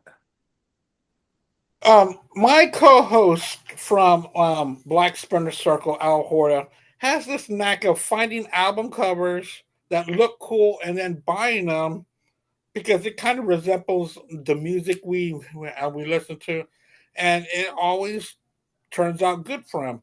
Well, I saw this one by this band called Widowmaker. Oh, Dee Snider's band? No, there was another Widowmaker from 1977 on Jet Records. Oh, So wow. this was before Ozzy, and Bob Daisley plays bass on here, and he also wrote all the songs on here. Widowmaker. That's kind of interesting, actually. Yeah, it's got the Jet logo, and Bob Daisley plays bass, and he also wrote all the songs on here as well. It's kind of a hard rock and boogie from the mid 70s, but you see that cat there, that's pretty cool. So Best decade of music, in my opinion. What decade? 70s. 70s. No. Yeah. No. What do you think's the best, Mark? I like the 80s. Hmm. And some See, 90s. on A lot of 90s. a United Artists Jet Records. So this had to be very early Jet Records for it to be on there. Kinda So cool. I love the 70s, but I listen to more of the 80s. oh yeah, well, it's not what you listen more to, it's what's better. I always say the reason I like the 70s more is because the pop music in the 70s was just as good as what was going on in the rock Right. scene. But there's so Absolutely. much god awful pop music in the 80s. Well, there's god awful Absolutely. disco in the 70s, like Yeah, but I fucking like that stuff, Mark. So. ABBA. Yeah, ABBA's one of my favorite bands. Exactly. That's your point. Knowing Bee Gees, I love the me, Bee Gees. knowing you. Come on. But Mark, sing along. I got Def Leppard. I got some good Foreigner. Thank you, Joe. I appreciate that because I've got taken some- enough shit from this asshole about ABBA. Oh, fuck you. I take a lot of shit from you too, Tim. I have every single one of their albums on vinyl and CD. I do too. I Not do everyone, quite a but bit. close. Yeah. But what I like more about the 70s over the 80s was the inventiveness of different genres in the 70s. Well, I kind of agree there with the 70s with the Cars, and you got the B-52s. You got shit that was coming out that kind of shaped the 80s, you know. Yep. Yeah, it did, but the 70s was the ground for a lot of new stuff. Well, that's why I said, like the Cars debut album right there, like 70s. Yeah. Yeah, but Van Halen shaped the 80s too. Yeah, but the Cars were small potatoes of what I'm talking about. Oh, the Cars. He's not talking really? about just shaping the 80s, Mark. I'm talking about like you're talking about everything in reference to the 80s. But I'm talking about the late 70s kind of shaped the 80s. Yeah, and the early 70s shaped the rest of music history. I love a lot of 70s shit. I love a lot of that shit. I love ELO. I love Aerosmith. But the thing is, most of the stuff that got like the Beatles 60s to Foreigner in the 70s, but then the 80s is what really got me into fucking listening to music more. Right. Well, that was all of ours, growing up years. Of course, we're gonna levitate to that as far as definitely as far as memories of growing up. The 80s definitely. If I broke it down, I think that I would say that a majority of my music collection is from the 70s. Mine is too. Yeah, mine too. It is. All right, Mark, what do you got, man? I got the CD somewhere over here. It's the only album by Coverdale Page. Oh shoot. I would pull it out, but it's buried underneath over here. No, I got Shake My Tree, Waiting on You, Take a Little While, Pride and Joy. That's a great album. That's a great album. Great. Top to bottom, there's not a bad song on here. Yeah. And it I sucks was listening that to that one a few days ago. Tour fucking collapsed. Nobody wanted to go listen to them, and it made no sense to me. This is one of the best albums I've heard when it came out. I go, this album fucking rules. I love Whitesnake. I love Led Zeppelin, and this was like fucking Robert Plant had a fucking aneurysm over this album. It's like, well, Robert Plant said about this album, he says about Coverdale, he says, first he stole my look, then he stole my music, now he's stolen my guitar player. This is great out. I'm waiting for they keep teasing they're gonna release fucking bonus tracks and shit on this, a remastered version of it. I'm still waiting for it because I want to hear what the fuck they add. Because for the life of me, I think I posted this the other day. I never thought that I would see Page and Plant do a live version of Night Flight. I think I posted that somewhere in one of the groups. I've never seen that before. I don't know. I luckily came across it. I always thought that was a song that was never done live by either one of them. I mean, played Page and Plant or Led Zeppelin. So that was a pleasant surprise. Nothing to do with your album. I just thought I'd throw that in. Yeah, Jimmy Page in the 90s was so fascinating. I mean, the way, like the order of operations of where he was playing with did Coverdale Page and then went back with Plant and did the Walking Through Clarksdale. I didn't care for the Walking Through Clarksdale. But the tour was amazing. Like hearing all those Led Zeppelin songs played again with the two of them, and then ending the decade out with the stuff with the Black Crowes. Yeah, I mean, that it was just amazing. so fascinating, like what he was doing in the 90s. Man, I've been wearing that. Mine's right over here. I've been wearing that out. It's still all three of them are in my 3-disc. And our vinyl is on its way soon. I believe April 11th. I believe Denny Carmissimi played on Coverdale Page. Drummer from Montrose. Montrose and Hart. Yeah, and Hart. And Bad English. Bad English, that's what I was thinking of. Yeah. No, that was Corleone, Michael Corleone. No, that was Damn Yankees, dude. It was? Yeah. That was Damn Yankees. Now he's Leonard Skinner. Oh, well, whatever. One of those fucking bands. All right. I am going to go there. Yes, I am. I am going to go there. You know, Nickelback, all the right reasons. Is it cool to Great like album. them now? I like No. that album. I like that album now. I never got the backlash from Nickelback. I never I got never understood what it was either. Maybe because they're Canadian. No. a lot of Canadian acts. Well, Oh, I yeah, think my the Never biggest got that. My among- favorite never three got that Canadian, kind of my favorite backlash. three Canadian acts are Rush, Triumph, and Bryan Adams. So among songwriters, I think every song had the same chord structure. I think that's Yes. probably what it did. But if it sounds good, why keep it doing but it? never nobody gives AC/DC shit for that. That is true. You're right. They Yeah, have but a lot their of songs same- are better. That's the difference. True. Good point. This is loaded with great songs, man. I mean, Yeah. Photograph, Rockstar is a great fucking song. Far Away, it's a beautiful song, man. I mean, it's loaded with good songs. I mean, I saw a video where I forget where they were at. They were getting booed. I felt so bad for them. They were getting booed, and like, you guys want to hear Nickelback songs? And they kept booing them. They just Nickelback said, "Fuck you," or walk off the stage. Check You ever out see the that? documentary. Yeah, it was just sad, man. It really was. I mean, And But like I said, I never got the backlash from this band ever. yeah, I think it was the media that said not to like them, and everybody did. think so? Yeah.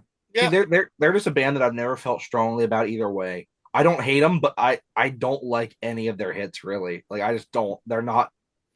The two bands people always hold up are Nickelback and Creed. I like Creed. I Right. really like Yeah. Creed. But I love both never. bands. I've I love never, Creed better, I've never though. liked Nickelback, and it's not because like I mean I was like 4 when that album came out, so Yeah. like I wasn't part of like the sheep crowd that was like you must hate Nickelback, but I just never they just never were a band that like Oh, they were No, I huge mean, though. I just Nickelback every How you remind like- me? That song was like huge. Oh, when yeah, that no, they were broke, huge. man. But yeah, again, you Gary, remind I was me like just 3. stupid. It's just stupid. This is how you remind That's me. like I thought that was a decent song. Of their hits, that's like the only one I kind of like. I like that one, but like I don't Fair like enough. any of the hits off of the album that you just held up. There's some Right. my friends played me that whole album before, and there was some stuff, some like deep cuts that I really did enjoy off that album. But they're not a band that I ever like feel like sitting down and listening to. My only bitch about Nickelback is they don't do a whole lot of solos in their songs. No, they don't. I Pretty mean, they have much. like one or two that have a little solo part, but nothing, where you're They gonna do say, have "Oh, that guy's a shredder," They have some interesting guitar harmonies during the music, though. I mean, Mhm. some Yeah, they they do. have some it's- excellent riffs, Yeah. but they just don't have a solo in it, and I think that gets annoying to Well, people. Wow. that was a lot of bands back then too. Solos were pretty much cut. I mean, Green Day doesn't solo, do they? I mean, bands like Metallica. that. No, but they were more Metallica. pink anyway, so that's why. But there were bands that didn't solo. I mean, Mhm. there was like a time where I mean, Nirvana. Would you call them solos? No, I Not mean, really. But here's the I thing: mean- it's like similar thing like I said about Creed. If Creed had never broken up, the world wouldn't know how amazing of a guitar player Mark Tremonti is. Oh fuck yeah, Mark Because rules. if it weren't for Alter Bridge and doing that and like and his solo him getting a Tremonti chance albums. to like actually play, because I still like I said, I love Creed. I love those songs, but he really didn't get a chance to show his versatility as a guitar player in that I band. still don't get the Tremonti thing, so Yeah, I don't get the Tremonti, but like Tremonti rules, dude. He's great. as a guitar and he player, can sing too. He can. Oh, Oh, fucking he can sing too. And I the think thing Alter is, Bridge is a Miles very underrated band. Miles pushed Mark to sing more in the band. Yeah. So, and Miles could play lead guitar just as good too. Fucking great guitar player. All You right. say so. Number 8, Joe. Alrighty. I mean, this is a very well-known live album from a very well-known band, but I always just love talking about this album, and that is Dream Theater's Live Scenes from New York Great one. on the Metropolis Part 2 tour. They do the full Metropolis Part 2 album. They do, and that's just like the first half of this. It's a 3-disc album, as most of their live albums are. They do all of Metropolis Part 2. They do Metropolis Part 1, and then like a big old greatest hits after that of they do the Mind Beside Itself suite from Awake, so Erotomania, Voices, Silent Man, Learning to Live, and then close it out with the full Change of Seasons suite. So like it's in total, it's like close to like almost 4 hours of music here from one concert. And like the story behind it, that Mike Portnoy literally had to go to the hospital after this concert because of how long they played, and he was all hopped up on Red Bull. Like he hadn't slept in like 3 days, I think. And that shit'll kill you. Red Bull fucking literally like yeah. Stayed up for 3 days, drank nothing but Red Bull, and ended up like after this show after playing for almost 4 hours, passed out and had to get taken to the hospital. Yeah. And still, you would never know it from listening to this album because he's a beast on this album. Yeah. But I mean, the live version of Metropolis Part 2 is just, I love the album, but if I want to listen to any of those songs, I'll go to this first because just the band is phenomenal. It's at, I believe it was at Radio City. I believe it's in New York, of course, it's in the title, but I'm pretty sure it was at Radio City Music Hall. Just a great venue for them. It's not a huge venue, but it's enough people there to really get a great vibe. But one of my favorite live albums of all time, Dream Theater's Live Scenes from New York. Yeah. Great album. Great band. I think their new album is just boring as hell, man. I really do. There's nothing I feel appealing about it, man. I liked it quite a bit. I'm a middle of the level Dream Theater to begin with, but man, I don't know. They have trouble getting into that one. I don't know. All right. John Petrucci to me is one of my favorite guitar players. He's a fucking great guitar player. Absolutely. He's a great Mike Portnoy, John May Young is totally underrated as a bass player. Yeah, absolutely. Way underrated. And I'm so glad Portnoy came back. And Mark Dolly's going like this. Well, I made it go limp when I said my remarks about Dream Theater. But all right, Tim, go ahead. All right. My next one was a choice between two, and we're talking about 70s acts. Well, this band was a big-time 70s act and their last album came out in 1980. I'm talking about the one, the only. Nice. Lightning. That's my favorite Thin Lizzy album. Awesome album. Everybody says Sykes, that. Fucking devastating on this album. Yeah, John Sykes is amazing on there. That album was what set John Sykes up for a career. Mm-hmm. Big time. And too bad it was the nail in the coffin for the band. Yeah. But, what a way to go out, though. Oh, you can't get a better album to go out on. Their heaviest album. Except maybe the next album after this, which was the tour. On the Life album. Life, yeah. Again, phenomenal album, that live album. That's one of my favorite live albums ever. All right, Andy, what do you got, man? Yeah, we all know that Andy is getting into jazz rock fusion during the past few months. So I bought this one a couple weeks ago. I've got one of theirs, and then, I got interested. This is a true super group. Sometimes the word super group gets thrown around, but these four guys were already superstars on their own. I'm talking about Return to Forever, along with a great Chick Corea and Al DeMola, and their bass player is Don't Tell Me, because I got his solo stuff here. I gotta look. Help me out here. Was it Jacko? No, wasn't Jacko. Stanley Clark. Okay. Stanley Clark on bass. Phenomenal bass player. I mean, every time you see these polls on Facebook, best drummer, best bass player, best guitar player, nobody mentions jazz rock fusion. It's always your basic rock players, never the real musicians that have put so much stuff into their. And not only were they great, these guys intertwined with different bands. So Return to Forever. I've also picked up their greatest hits one while I was there as well. So that's my pick for that one. That's a great album of theirs. That was right before Al Di Meola really kind of broke off. Yeah, his really great run of solo albums in the late 70s. Because I think that album was like 76. It was 75.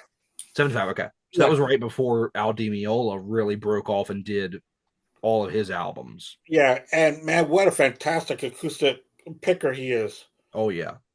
Amazing stuff. So I'm really getting deep into that stuff. Every time I find something that resembles someone that played on someone other project, I pick it up. Oh, they're also they all intertwine so much. Yeah, yeah, big time. And most of them all go back to Miles Davis. Yeah, it's like they all came from the Miles Davis tree. Yeah. And just started to go in their own little projects. Yeah. So all right, Mark, what do you got? This band is like everybody talks about the first album, greatest hits. Everybody talks about the second album, third. It got down the fifth album. It's fucking amazing. They went away from their regular producer Roy Thomas Baker and with Robert John Mutt Lang. I love this fucking album. Great Heartbeat album. City by the Cars. One of my favorite Cars. One of my top 5 songs is Drive ever. Drive, dude, Stranger Eyes. The deep tracks on this song are just so fucking album. It's just so fucking amazing. It's a great fucking album.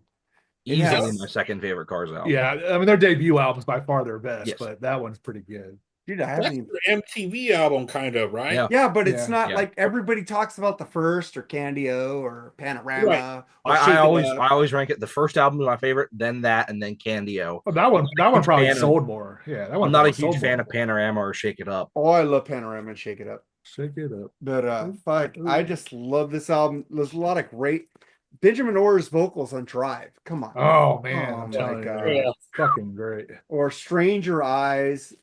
Such a great fucking the album. Song Heartbeat City. Heartbeat City. Here we go. Magic. What a great song that was. Magic. Man. It's like the video. Stupid video, but I'm just saying this song had the MTV like fucking cliche. Oh yeah.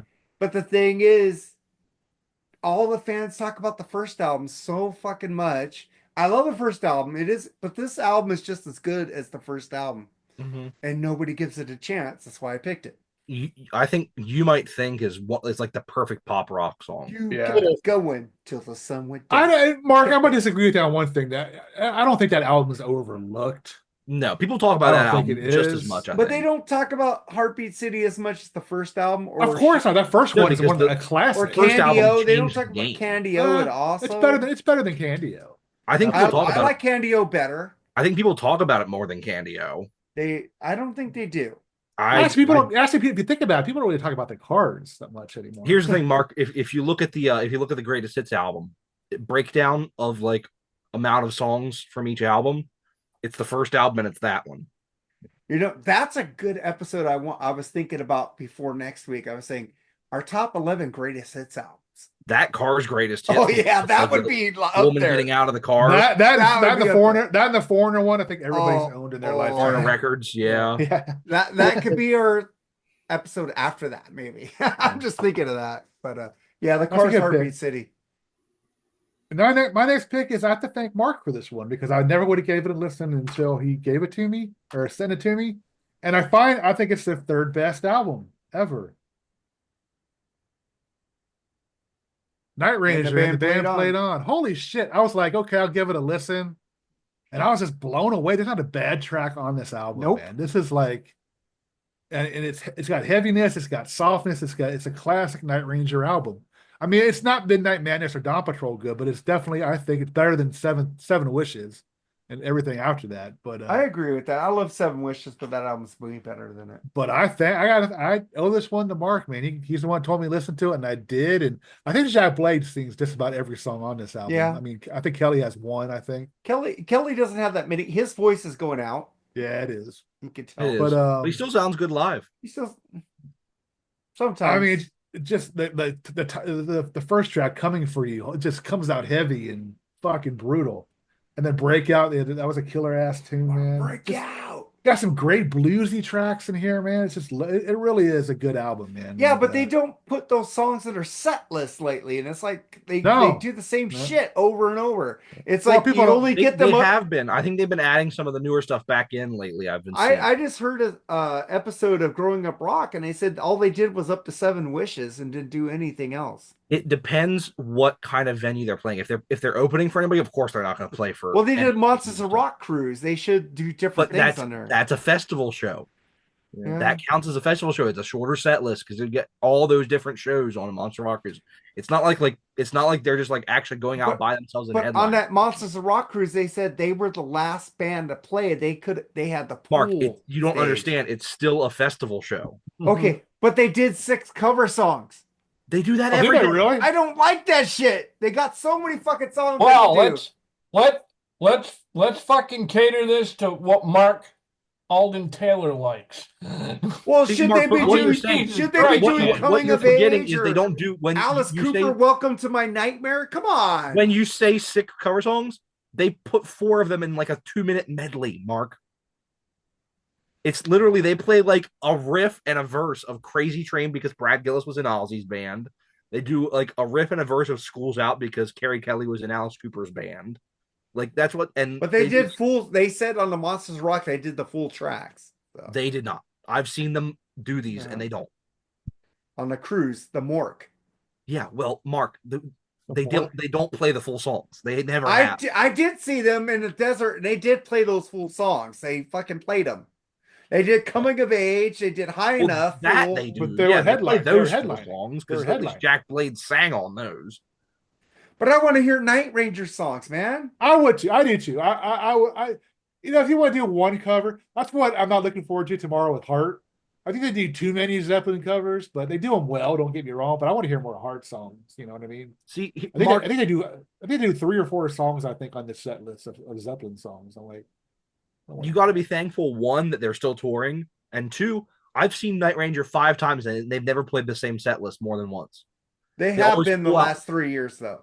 No, Mark, I've Huh? seen them 3 times over the last 4 years, and every time they pull out at least 1 or 2 songs I haven't seen them play before.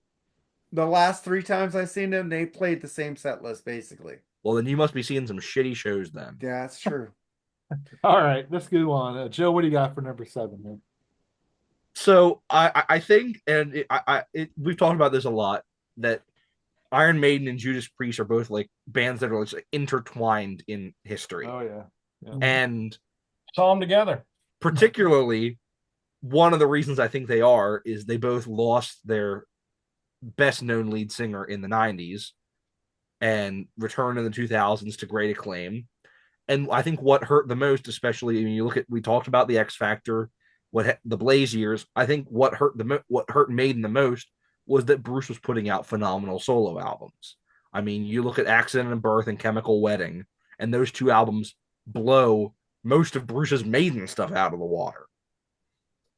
What's And last if you album? look at what, oh yeah, that too. And if you look at Judas Priest in the 90s or the late 90s, early 2000s, I like Jugulator. There's some good stuff on there. Not a great album. Demolition is awful. And what makes it even worse is that Rob Halford was putting out stuff like this, which is just insanely good. Resurrection, Crucible, they're both amazing albums. And when Rob Halford is having the kind of songwriting like that's on this is why he needed to come back. And of course, a couple of years later, he did. I mean, he was back in the band 3 years after this album came out. And for good reason, because when he's putting out this and Judas Priest is putting out Demolition, you know which one of those 2 needs the other one to survive. Yeah. And it wasn't Halford. Right. So, I mean, this is a phenomenal album. I wish more people knew about this album. But just absolutely great album that continues the lineage of great Judas Priest albums. I like to pretend that the Ripper Owens albums don't exist, and this is just a continuation. The next album after Painkiller was this, and then Crucible, and then Angel of Retribution. Oh, That's the Alpha timeline.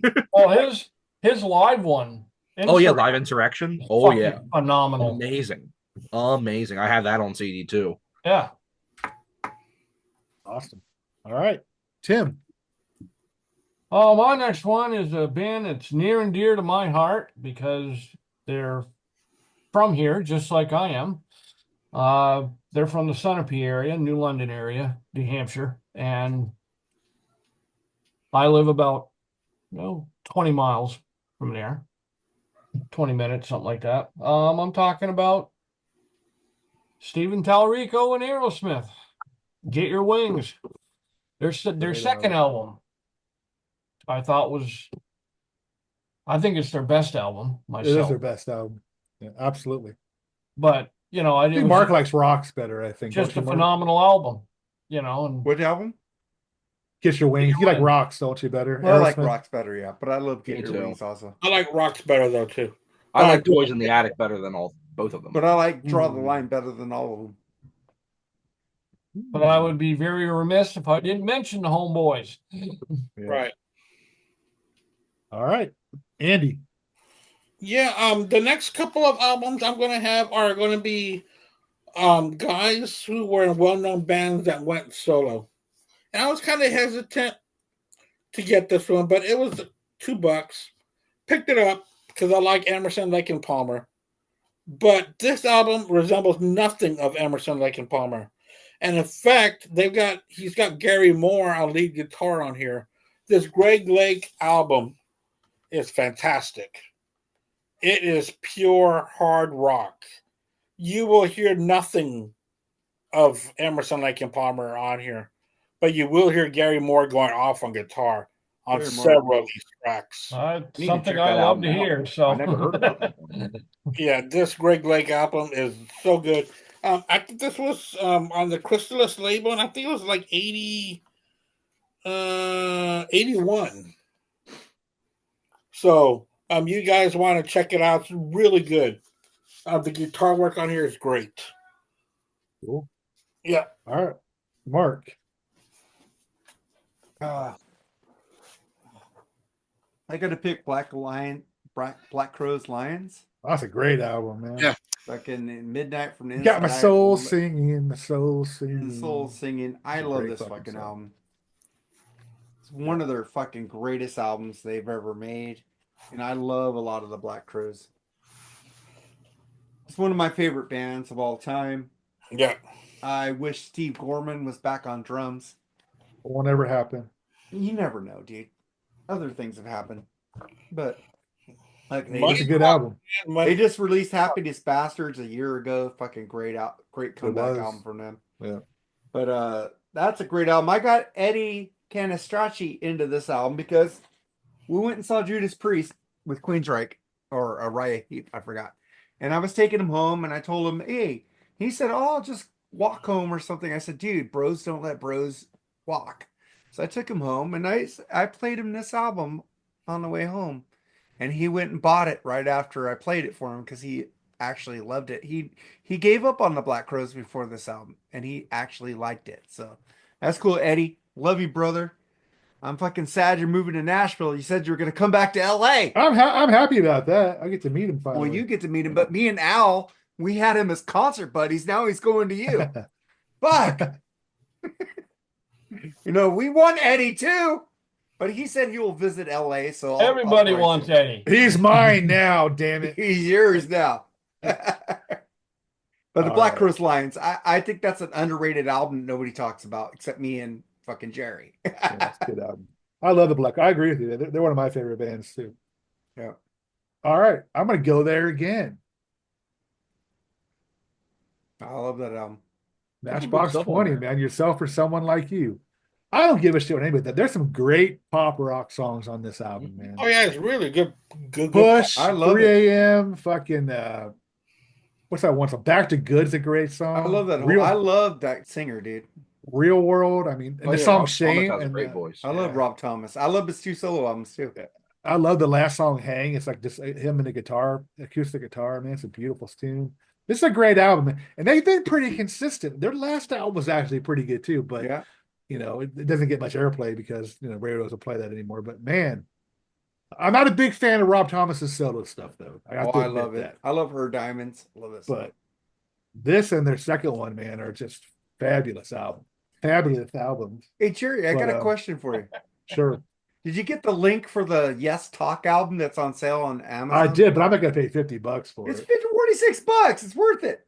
Hence, almost $50. It's import and it's remastered. So saving my money, dude. okay. If it gets in the 30, you were pissed off range, that when I got that album for 29 bucks, you were pissed off. I was. But you fucked up. Presto too, but thank you to Andy, I was able to get a copy of Presto. Yep. But okay, Mark's mine, Matchbox 20, blah blah blah blah blah. Joseph. First thing that Mark's going to say when I hold this album up is that I owe him a playlist, and yes, Mark, I will get you a playlist. I know what this is. But this is an album that most people probably don't know, and I think it's grossly underrated. And that is the 1995 album Vroom from King Crimson. Yep, I need a playlist. This is just, it's a unique album. It's King Crimson, but with like industrial elements in it and like prog stuff. This is a double trio era. This is the only album from that era. They have two drummers, so it has a really cool, like some of that like 70s Frank Zappa when he had two drummers, where you had that like really cool like deep rhythm section. Adrian Belew was the guitarist on this, like he was in the 80s for King Crimson, and he sings vocals on most of this. But the main core of this is the same lineup that did their 80s albums. So Robert Fripp, Adrian Belew, Tony Levin, and Bill Bruford are the main lineup of this. And then they add two more musicians, another guitar player and another drummer, that round out the 6-piece band. And there's just so much really cool instrumental stuff on here. Plus, Adrian Belew's vocals are really great on this as well. So if you like King Crimson, or even if you haven't really done a big deep dive into King Crimson, this is a really great album to check out, I think, because it's not like, it's actually, I think, a lot more accessible than some of their stuff is.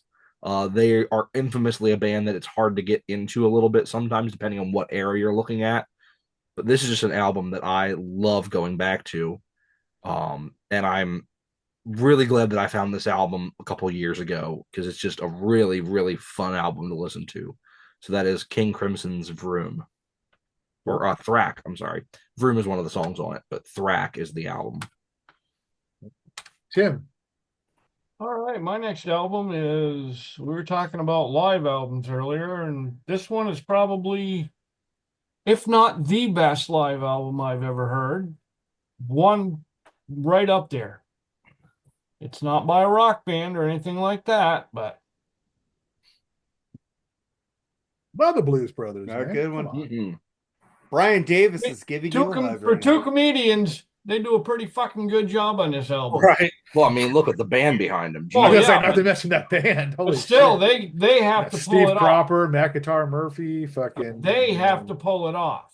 Yeah. And they did on this album. Love it. Yeah, that's a good one, man. All right, Andy.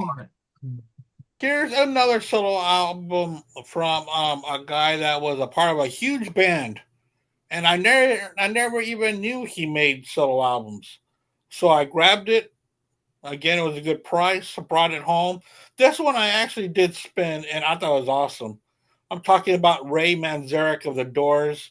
The whole thing started with Rock the Row, and now it's Out of Control by Ray Manzarek. Great album, man. Never knew that existed, actually. His keyboard work on here, it is so good. It's like he took stuff for The Doors, just expanded it, just pushed it to heights where he really couldn't do it with The Doors, because he was in a band, you know. It was a band. Here, he's on his own. He's the leader of the band, and he really does do really good work on here. He was the co-leader of The Doors. Yeah, I mean, he was the second most important person in that band. But yeah, as far as their sound, absolutely. but he didn't have the room to do everything he wanted to do.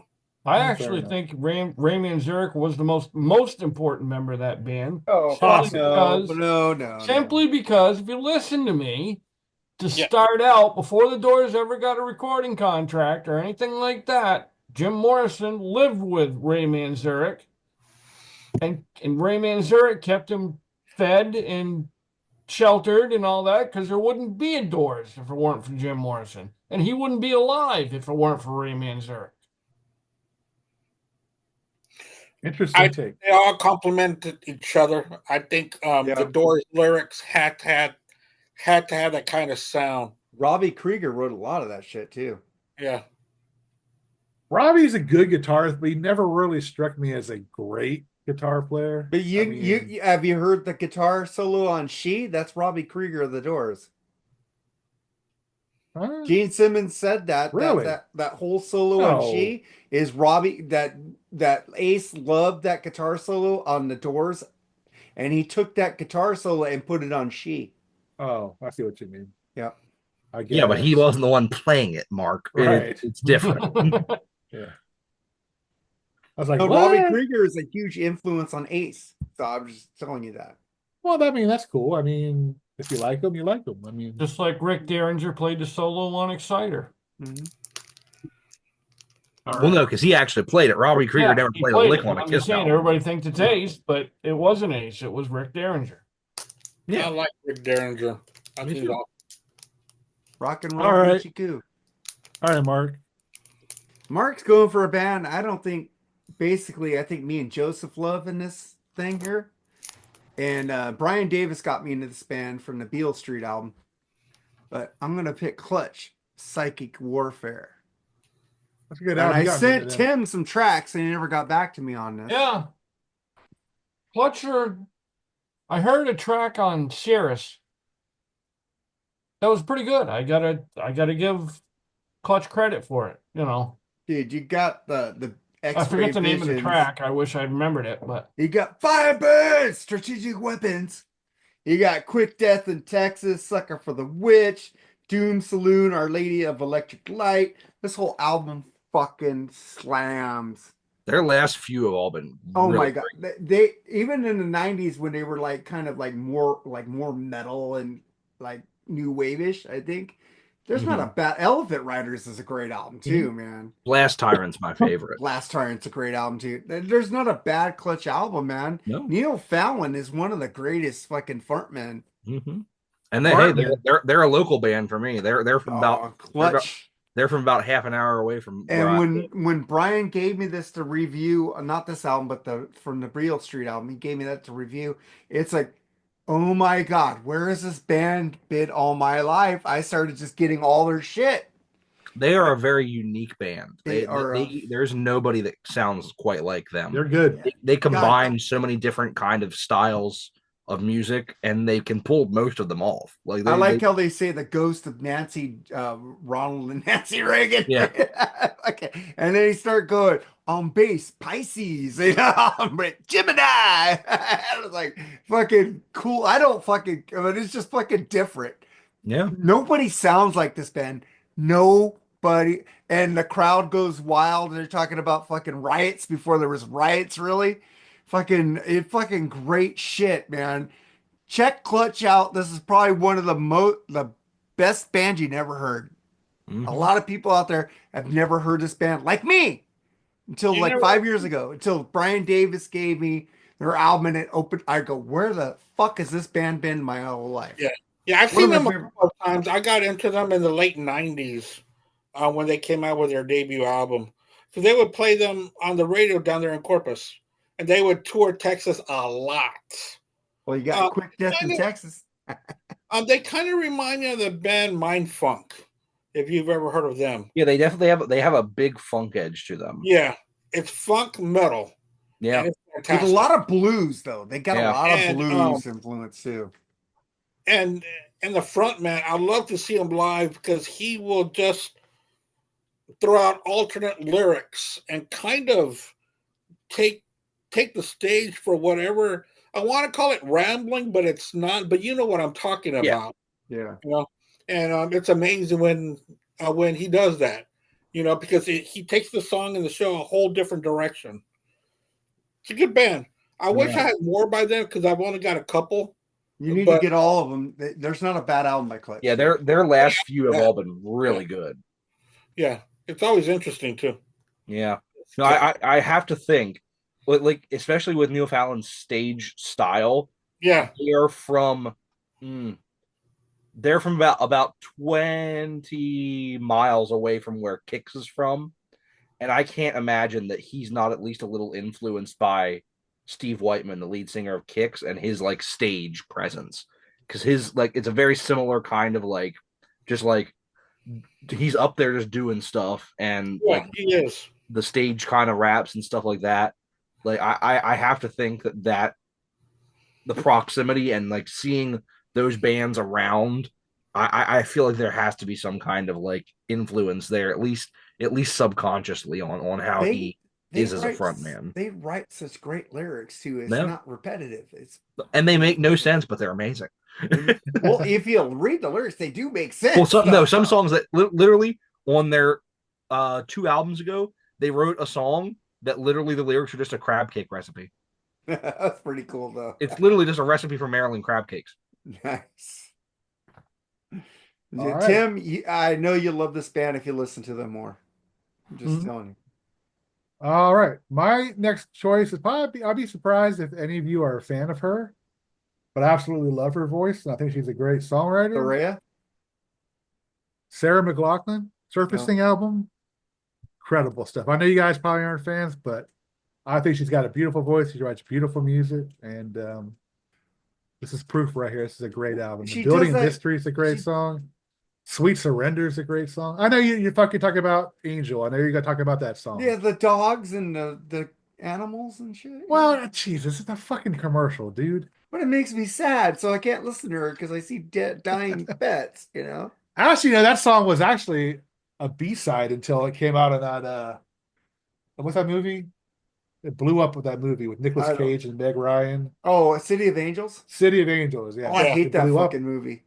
One of the Blew worst up. Nick Cage movies ever. Yeah, it wasn't. It was. I love Nick Cage. You're right. Actually, you're right. It did kind of suck. The soundtrack is better than the movie. Oh, it's got Alanis' best song. Yeah, I love we that should song. we should do a top 11 on that. The Goo Goo Dolls.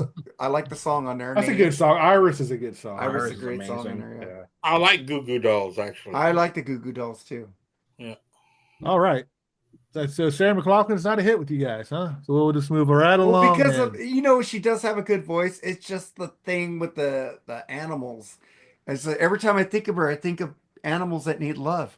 I think so too, Mark. It just Mhm. it Every turns me time that off. commercial comes on, I change it because I don't want Yeah, to. it just makes me sad. Especially Every around time I Christmas see that time animal, when they every play time I sad see Christmas that music. commercial, I just pet my dog. You got a great rack too.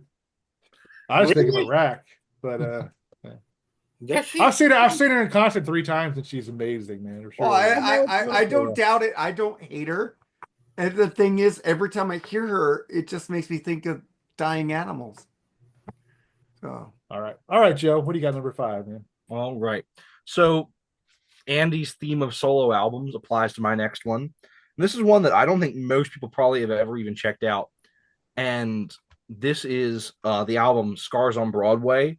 The guitar player from System of a Down, yeah, Darren that's a good Malakian. album.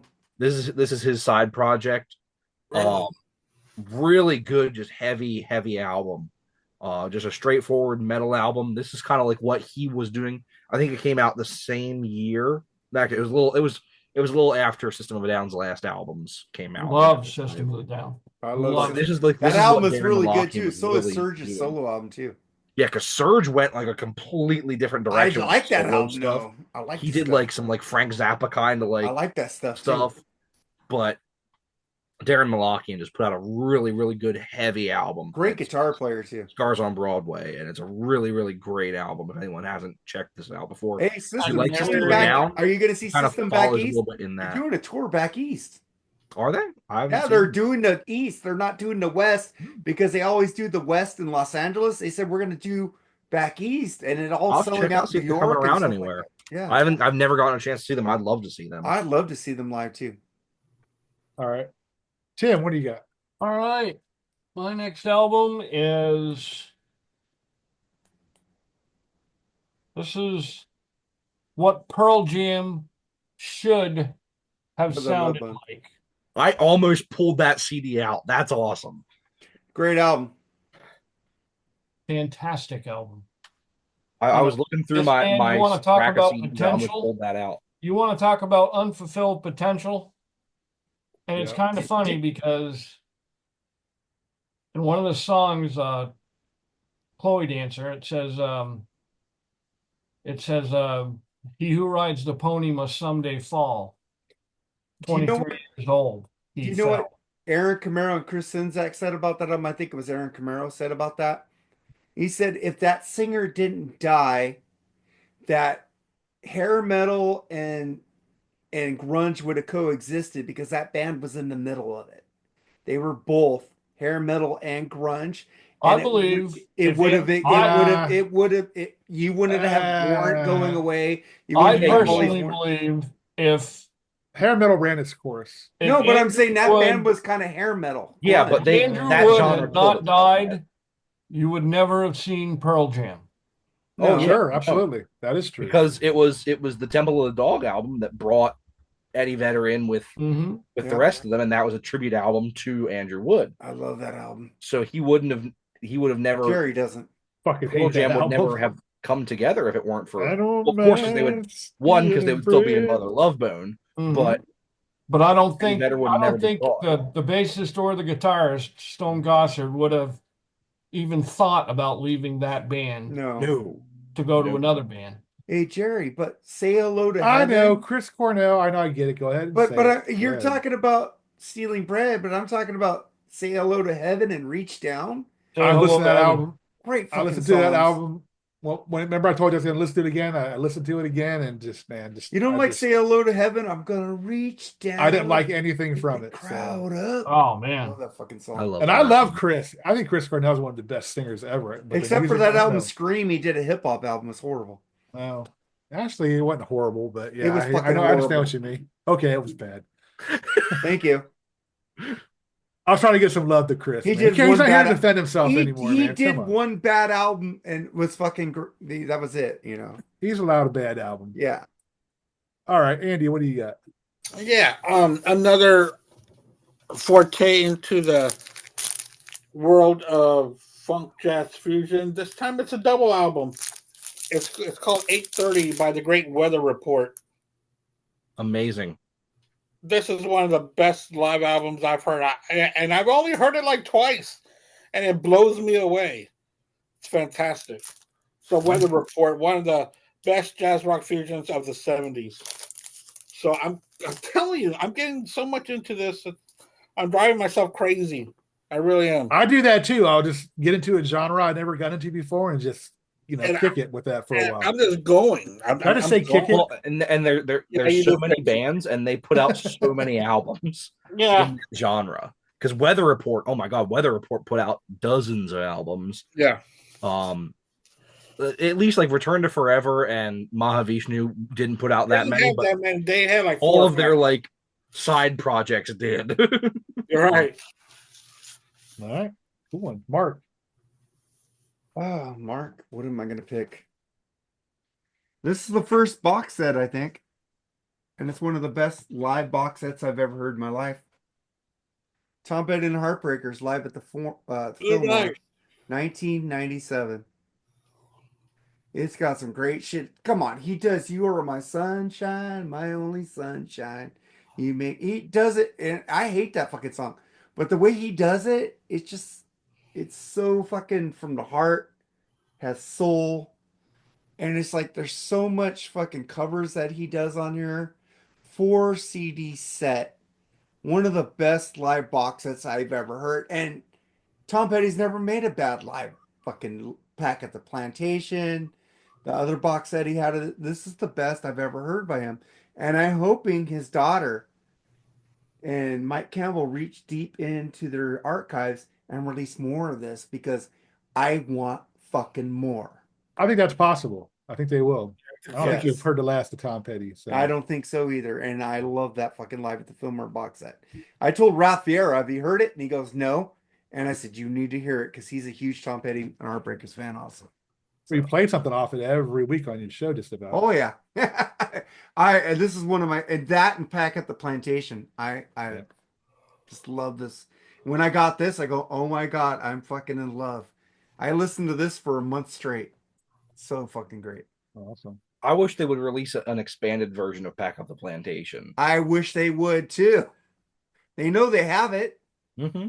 Well, yeah, because if you look at the other box set that you're talking about, some stuff from that was from that tour. Yeah. Was from the Southern Accents tour, and like Excuse me. I don't know what Album with happened. Southern accents is okay, but the live versions of those songs kill the fucking studio album, big time. All right. My next pick is a band I'm going to see tomorrow night. Very underrated album, Heart's Passion Works. It's the Great first album. How First can I album with refuse? yep, Allies. Just look at Johnny Moon, all kinds of great songs. First album with their new lineup with Denny Carmazzi and Mark Andes, which they're pretty good. They helped them. This is their start into that '80s But those transformation. fuckers fat shamed Dan Wilson, by the way. They did, and that was awful. I mean, Yeah. that's what I love about Howard Leese because he's still like every time he's asked about that question, it's like he always says, "Did you hear that instrument she has?" That's the only thing he says about it. Yeah. Which I think is really cool. And it's true because the fucking woman can sing.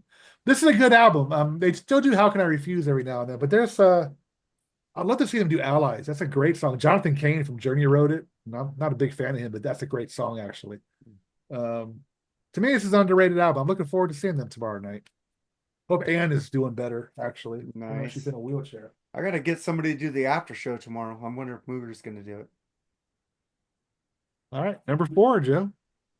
All right, so this is an album that is very special to me from a band that I talk about a lot. That is a very special band to me that I've very happily gotten. I know at least Jerry into a lot more, and that is Nazareth's Snaz. It's their live album from their '81 tour, which is kind of a weird era for them to release a live album. Because it was right after they had added a second guitar player and a keyboard player into the band. And so they went through all the 70s as this is like very straight ahead hard rock 4-piece band, bass, drum, guitars, vocals. Like that's very straight ahead, old fashioned hard rock. And then as you get into the 80s, they add a second guitar player. Originally, it was Zal Clemenson from the Sensational Alex Harvey band. And then when you get to the album right before this, and then this live album, guitar player by the name of Billy Rankin, who's a really nice dude. He and I are friends on Facebook. Really cool dude. But he is on this and the couple studio albums surrounding it, and they add a keyboard player as well. And it gives a whole different kind of sound to some of their classic songs. To hear a thicker guitar sound on it, to hear some keyboard flourishes on some of the songs. It's just really a great live album. It's very special to me. I grew up on this live album. My dad still to this day plays this album all the time. Just a phenomenal live album. I always wish that they would have released an official live album in the 70s with the classic 4-piece band. But they have so many over the years, like tracks on like bonus tracks and stuff from that era on their CDs. But this is just a phenomenal live album, in my opinion. So Nazareth Snaz live album. Yeah, I don't know how they could get thicker because sound because they were pretty thick with just one guitar player. Mm-hmm. Yeah, and thank you for that, Joe, getting me into them, man, because they're a band I was almost going to at one time, but then I just went to the back burner again, and you mentioned it again. I'm like, well, okay. So I owe that to you. All right, Tim. All right, my next album is a band that I heard when this album first came out, and I was blown away by it.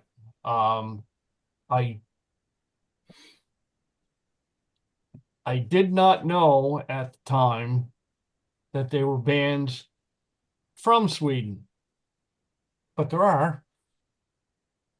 Crocus. Nice. Amazing album. It's a great album. I mean, start to finish, you can't beat it. Which one's that one? Headhunter? Yep. Yeah, that's a good one. They're a great band, but they've also had some fucking awful songs too. Oh yeah.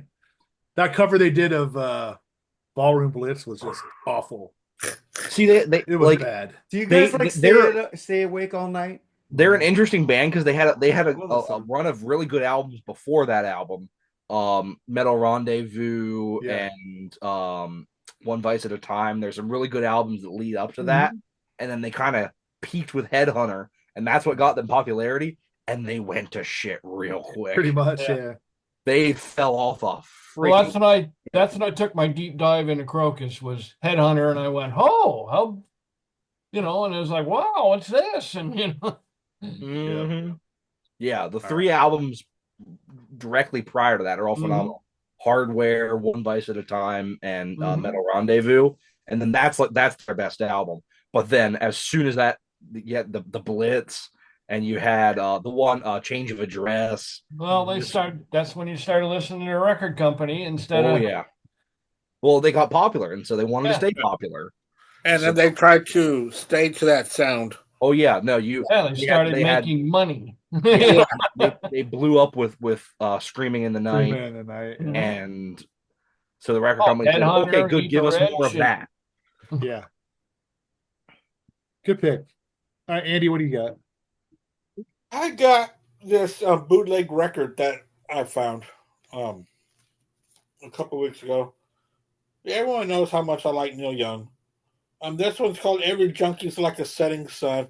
He does Tonight's the Night live from beginning to end.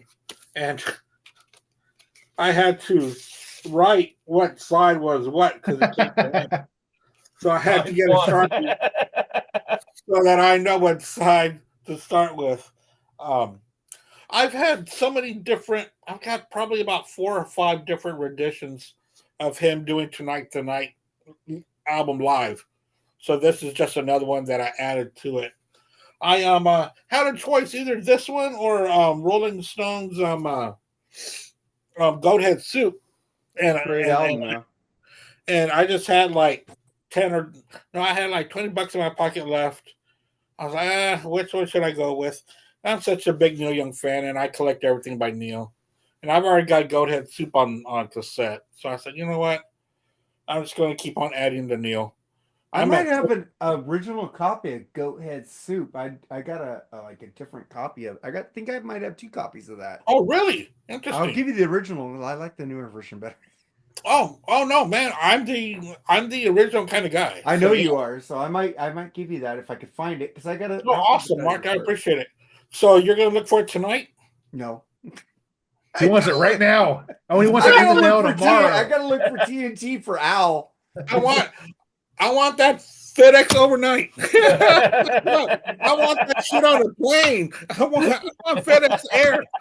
I'm waiting for the knock on the door right fucking now. Because I got to that Amazon where they sent you like classic albums for $25. Yeah. And I got the Goathead Soup, but I already had the original single. You're supposed to give me something too, but you never did, Mark. Oh, the 49ers. Yeah, like 2 years ago.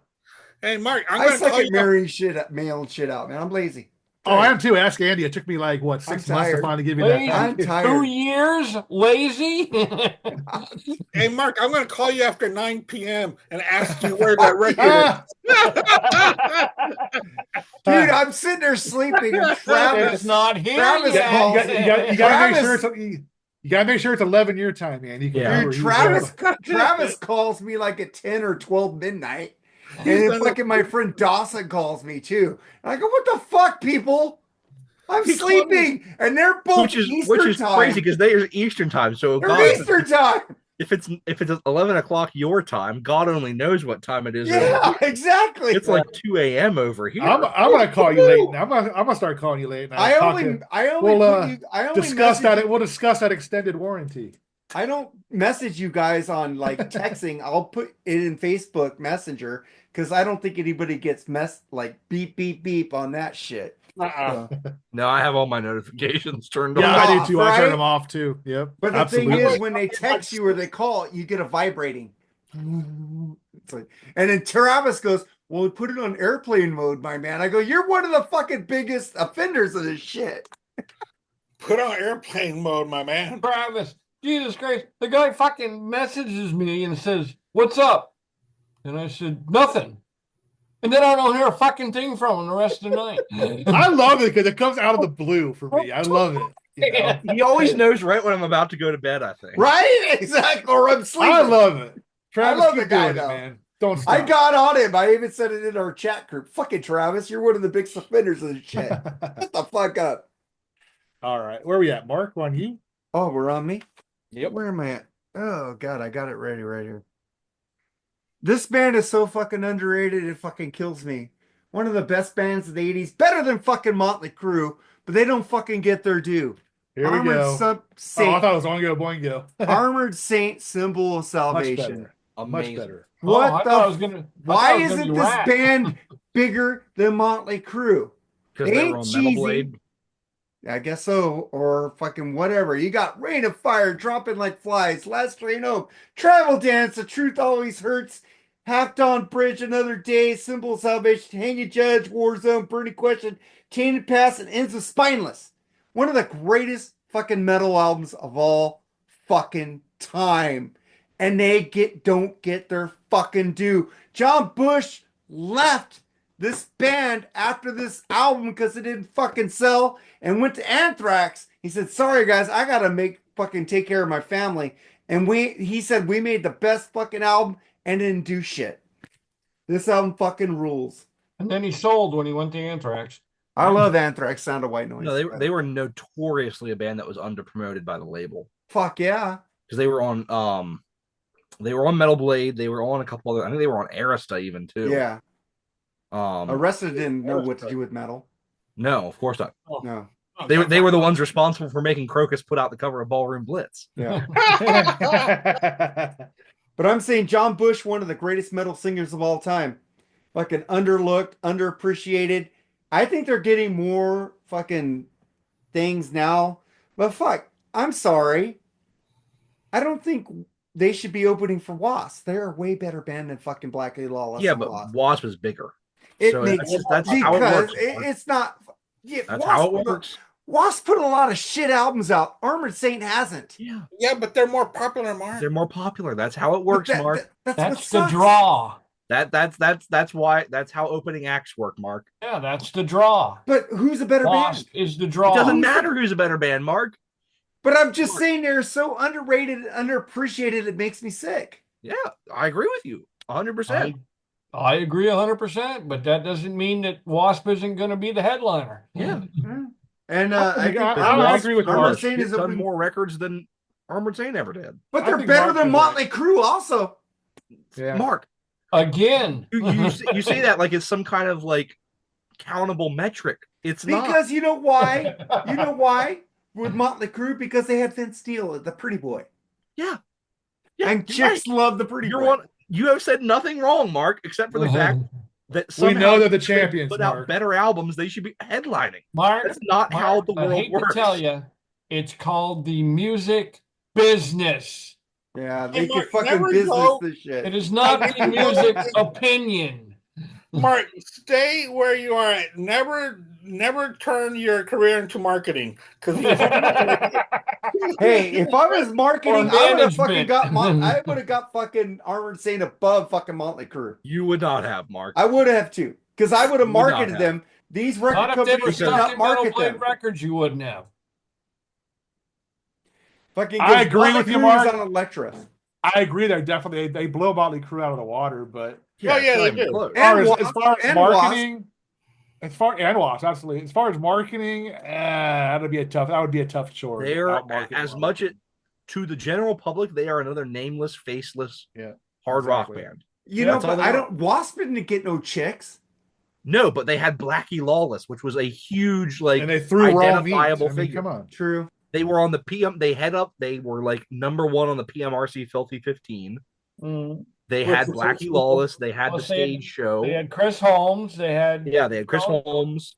They were a big deal. I would have got Because them they on had the that. Decline of Western Civilization Part 2 and fucking got Yes. them out there. because If I was marketing them. Well, they were out there even before that. even The before Cloud their Legends first didn't come out album, until 88. Wasp was still putting on a stage show that everybody remembered. Yeah. Oh, I fucking saw Armored Saint twice opening up for fucking Wasp and they blew them off the stage. Well, That's of my course they opinion. did now. But But not in 1981. I bet they did blow them off the stage. I Music- highly Did doubt you it. know? Musically- Did you know when Motley Crue was in their prime in the 80s? Did you know about Armored Saint? No, that's what sucks. The reason I found out about Armored Saint because Anthrax Sound of White Noise, and I'm saying, have you heard this song High Pro Glow to my friend Danny? And he goes, you don't know Can You Deliver by Armored Saint? Who the fuck is Armored Saint? And he fucking showed me who Armored Saint is. I go, oh fuck, this band rules. And Wasp had the big anthem hit. I want to be somebody. Well, I knew Blinded Texas. That's what I heard. Wasp had hits. That's the thing. And The Real Me, the cover of The Who. I heard that version sucked. That song sucked. Yeah, I agree.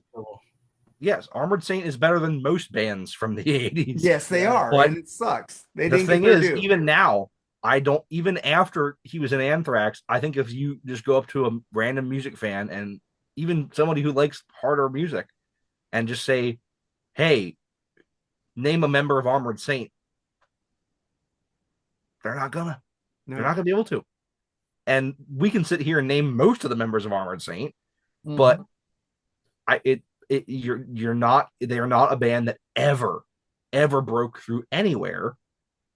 As much as an amazing of a band as they were, they never got traction, even in their later days. As much as their albums are consistently great that they're putting out, it's just one of those things that because they never had that big hit. Yes, No, they never had even the other thrash bands. They all had that. They had that hit. People think Toxic Waltz. No MTV either. Yeah, they didn't have anything. I would even throw this against the wall.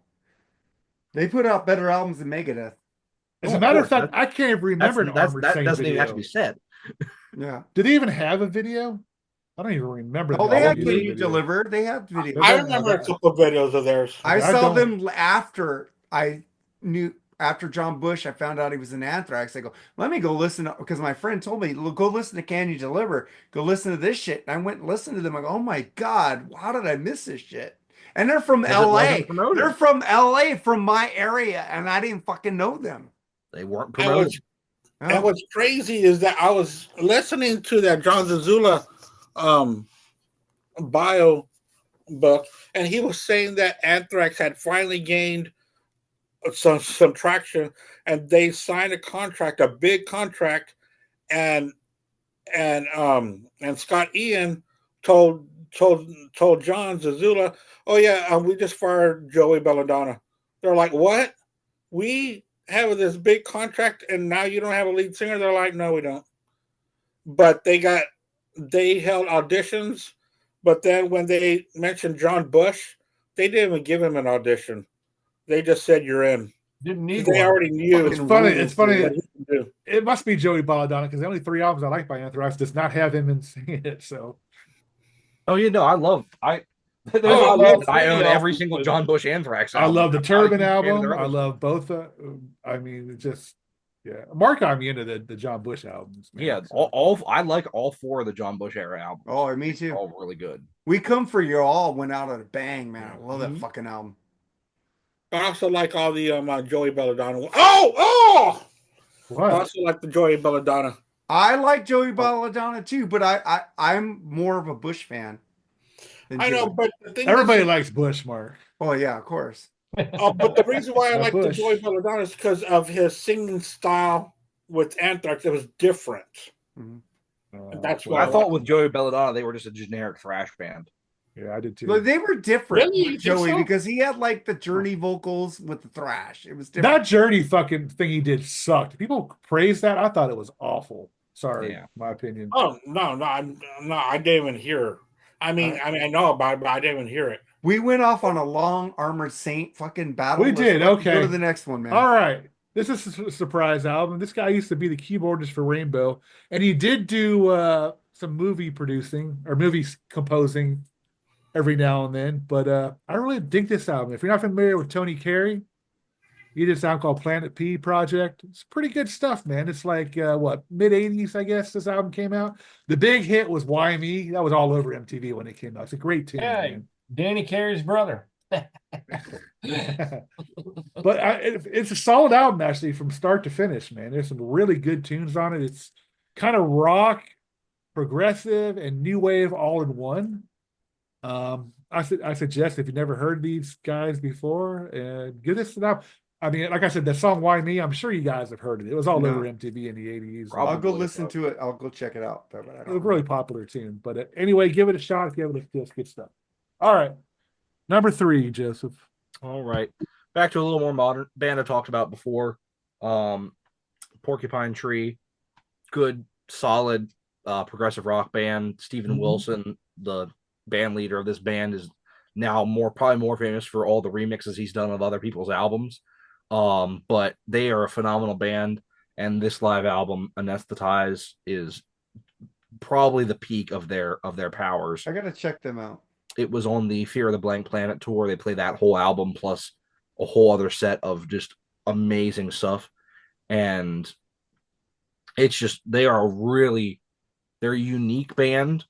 They can be really heavy at times. They can be really just like straightforward progressive. They are really just one of my favorite bands to sit back and listen to some days, because it's a unique sound, and I really love them. And this is a great live album, Anesthetized by Porcupine Tree. They were on the single soundtrack. They had a song on there. Yeah, great soundtrack. All right, Tim. All right, my next 3 albums, literally every one of them changed my life. Charlie. That's what I gotta blame. So this is responsible, huh? These albums. This is what's responsible for you being crappy. Changed my life significantly when I heard it, and you got to remember the time frame when it came out. Oh yeah, of course. Great album. Yeah. Phenomenal. That's all you got to do is show that album, because I mean, seriously, I mean, Phenomenal album. Have a drink on me. So that's what made that you was drunk? that was one of our best ranking the songs off that album episodes. Have a drink on me. That was a fun ranking the album. Yeah, we did of that album. That was fun. That was hard to do too, man. Yeah, dude, that was a fun time. Yeah, that was a good one. All right, Andy. Yeah, talk about a band that didn't get their due. Maybe bad management. Maybe they were just a shtick for the album company called Casablanca, or Angel. Maybe they were trying to offset Kiss. I'm not too sure, but Frank Zappa sure did make fun of them a lot. Oh, Punky. Angel? Oh, Punky. Angel? Oh, Punky. Yeah, man, I really dig Angel. I think they put out some really good albums. Mhm. Here's their debut that I was able to find. Yeah. Greg Fury and Punky Meadows. Yeah. Yeah, I like Angel. When I first got it, I thought they was going to be kind of hokey. But, man, they're really good musicians. And I really do enjoy them. And now every time that I'm able to find an Angel album, I pick it up. And they released an album probably about a couple of years ago. Yeah. I think it was about 2 or 3 years ago. Yeah, Punky's got a worse wig than Gene Simmons, though. It was actually very good. They go for the Planet of the Apes look. Yeah. Yeah, worst. Matter of fact, ever. Rudy Sarzo was in Angel for like a second. Yeah, he was. Yeah. I think Rudy's been in everything. White Snake, really Quiet Riot. I even think he was in the Beatles for a moment. He was actually. Yeah. I think I saw him in an episode of the Monkees too. Rudy, you fucking whore! You're a whore, Rudy. My favorite thing about Angel is the fact He's that back where he Meadows belongs. took all of like the stuff like a champ. Like, Yeah, if you listen to him in interviews, he loves what they did on Punky's Whips. Like, he's like, oh, I laughed my ass off when I heard that song, and which the Warner Brothers was afraid that Casablanca was going to sue them over it. Like, that's why they took Punky's Whips off the original pressings of Zappa in New York, because they thought they were going to get sued over it. But if you listen to Punky Meadows in interviews, he loves it. He thinks it's hilarious. I don't even understand. The band that Kiss was afraid for them to open for them. Yeah. Kiss wouldn't let them open for them. So, Joe, what was the whole thing about that? Why did Frank? I mean, did Frank just find someone to pick on and just had fun with it, or religion? I I think probably like they just kind of saw, like, I think it was one of those things where, like, I think they saw a picture of Angel like posing or something like that, and then Punky was like making a kissing motion with his face or something like that, and that was where it just came from. And I honestly do think it was Terry Bozzio that brought it up. Like Terry Bozzio made an offhand comment about it, and they wrote the song. Oh well, yeah, because when they do banter on stage, yeah, it was so funny. I mean, it's you listen to that song, it's so funny. Yeah, and similarly, what they did with off the first song on Shake Your Booty, I Have Been in You. That was, if you listen to any of the live albums from that era, right? Frank talked about it before, where he was so disgusted by the lyrics of Peter Frampton's "I'm in You," right? So he's like, "No, I'm gonna write a song called I Have Been in You," and it's basically a song about like, what if Peter Frampton showed up in your daughter's bedroom, and like this is what happens. Because I know that he'd be a soprano for the rest of his life. I know that Punky was like a mustache hair away from joining Aerosmith. Oh yeah. All right, Mark, what do you got? Mark is gonna go for one of his favorite Canadian bands. That's not Rush. I'm gonna go. I have the vinyl over here, but I couldn't fucking find it tonight. Honeymoon Suite? No. I'm going with Triumph. Glass Tiger. Triumph, Rock and Roll Machine. Great pick. I love that fucking album. You got like fucking. Which version though, Mark? Are you talking about the original version or the US version? The one that has, not the one with the guitar on it, the one with the live setting on it. I have that on vinyl. So I think that's the US version. The US version, whatever. You got which is like a mix of songs from their first two albums. You got New York City Streets Part 1, Part 2. Fucking great songs to end side 1. And then you start with an instrumental called The City, War March. Fucking great instrumental that Rick does. And then you got one of the greatest covers of all time, which I don't like anybody doing this song, but they do it well with Gil singing it. Rocky Mountain Way by Joe Walsh, and they end with the fucking epic Rock and Roll Machine. That is the original Canadian version. Yeah, I love that fucking version, dude. I've got that version, but my album is in silver because there was some type of anniversary for it. Oh wait, mine has 24 hours a day on it. So okay. Yeah. Mine is over there, and I got a cat on my lap. So and Blinding Light Show is on there also, which is a great fucking. Right, Charlie. That's a weird version then, because the version Blinding Light Show and 24 Hours a Day are on the international version, but New York City Streets is not on the international version. I know, but I'm putting them both together because I've got them on a fucking, I don't know, a digital copy, which has them all. That's just like the first two albums, though. Yeah, it's fucking amazing. But Blinding Light Show is awesome. Hurrah, hurrah. I fucking love that fucking song. It's a great fucking, both albums, just Mike Levine produced it. Fucking great album, man. Both of them put together. They should make a double version of it and just fucking put it all at one. Just put all those songs together. Fucking great album. Good pick. Awesome pick, actually.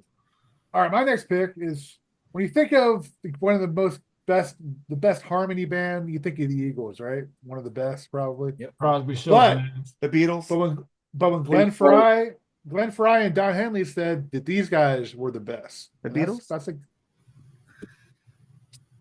Little River Band, man. I'm telling you, what a great fucking band. Yes. Dude. This album here is just amazing, man. Yeah, they were a great band. Great. Burst Under the Wire, fucking Lonesome Loser. I mean, everybody knows that song. Great song. Yeah, I heard that today, actually. And then beautiful about the and then cool Change, man. What a fucking song that is, man. Just The Mistress of Mine is a great song. Man on the Run is great. And they're just loaded with great. And there's never got, they were, I guess they were kind of big in the 70s here, but man, they just went. And people don't even realize that the version that's seen in the United States nowadays is nothing but a cover band. And they're all American. It's like, it's an Australian band. They're all fucking American. The original version got screwed, right? Oh, yeah. Well, bad. Yeah, they did. Their manager kind of fucked up. Yeah, bad. But there's actually a good video on YouTube about this. Actually might be one of our shows in the future, Andy, talking about these guys. So get ready. It's a fascinating story. I want to hear that album. I really do, and I want to get into it because I know that you've been wanting to do this for quite some time. So I've done some reading on them already. Yeah.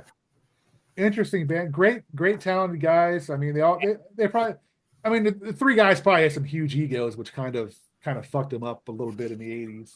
Dude, I wonder what kind of ego I would have if Why I was. would you want fucking John Farnham in your band when you got Glenn Sharrock with his incredible vocals? I mean, I would be such a dickhead if I was in a band. You would, Jared. You would.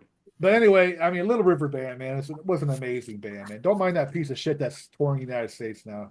Don't even give him a dime, because they even use pictures, promotions of the old band in theaters and shit when they come to town. It's like it's good story. I mean, good This good is thing what of we what used not to to look do. like. Yeah. Good thing of what not to do, and be careful what you do in the music business, man. This This used is, to be our band. yeah.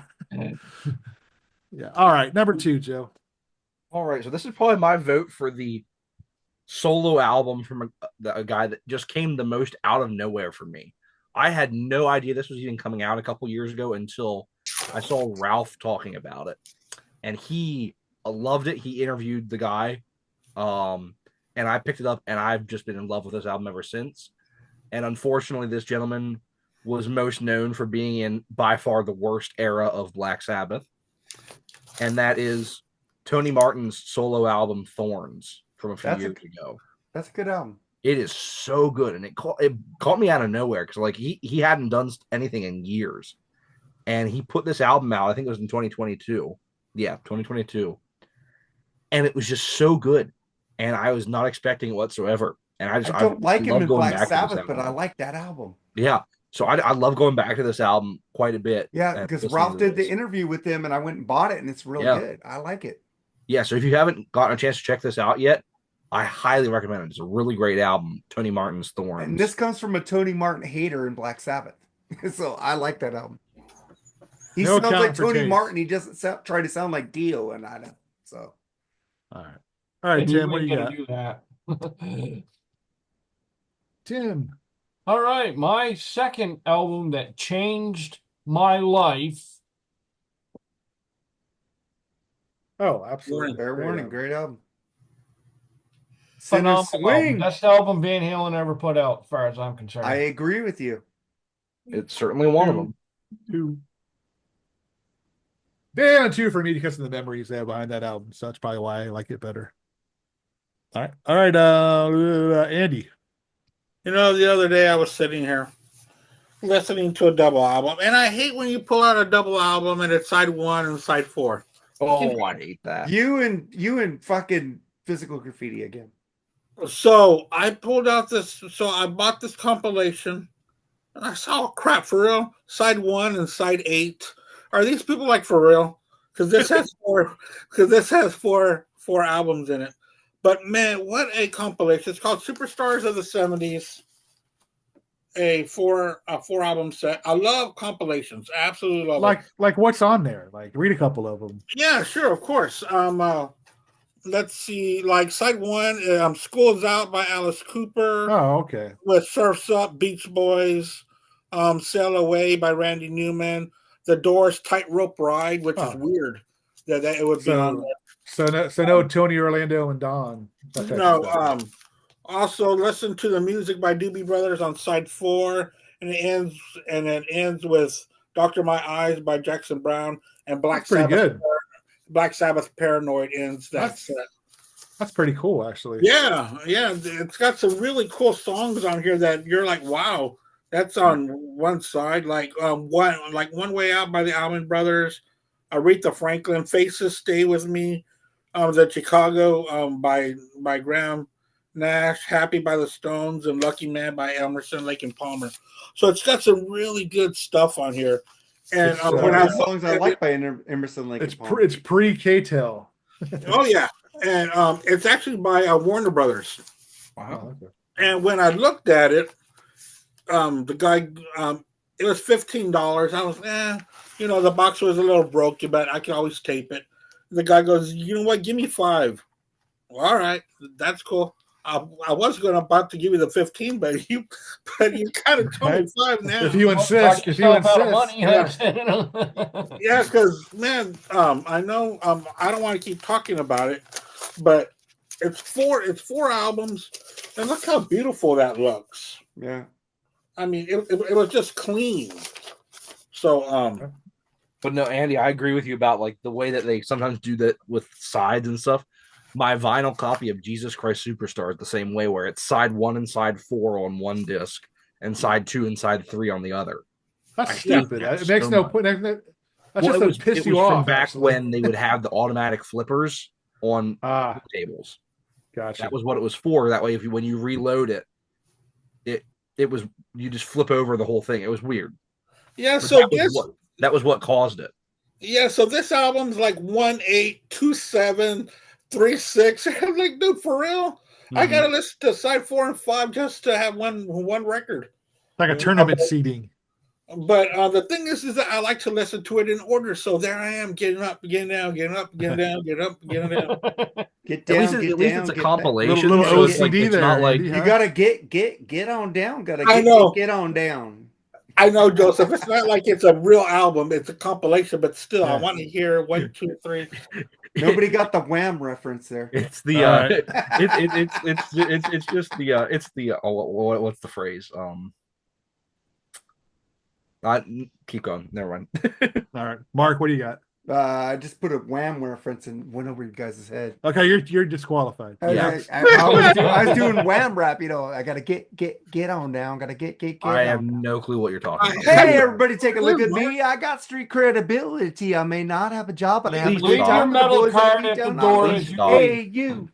Not just your metal card, your music card. That's Wham rap rules, dude. George Michael rules. Leave your music card at the door.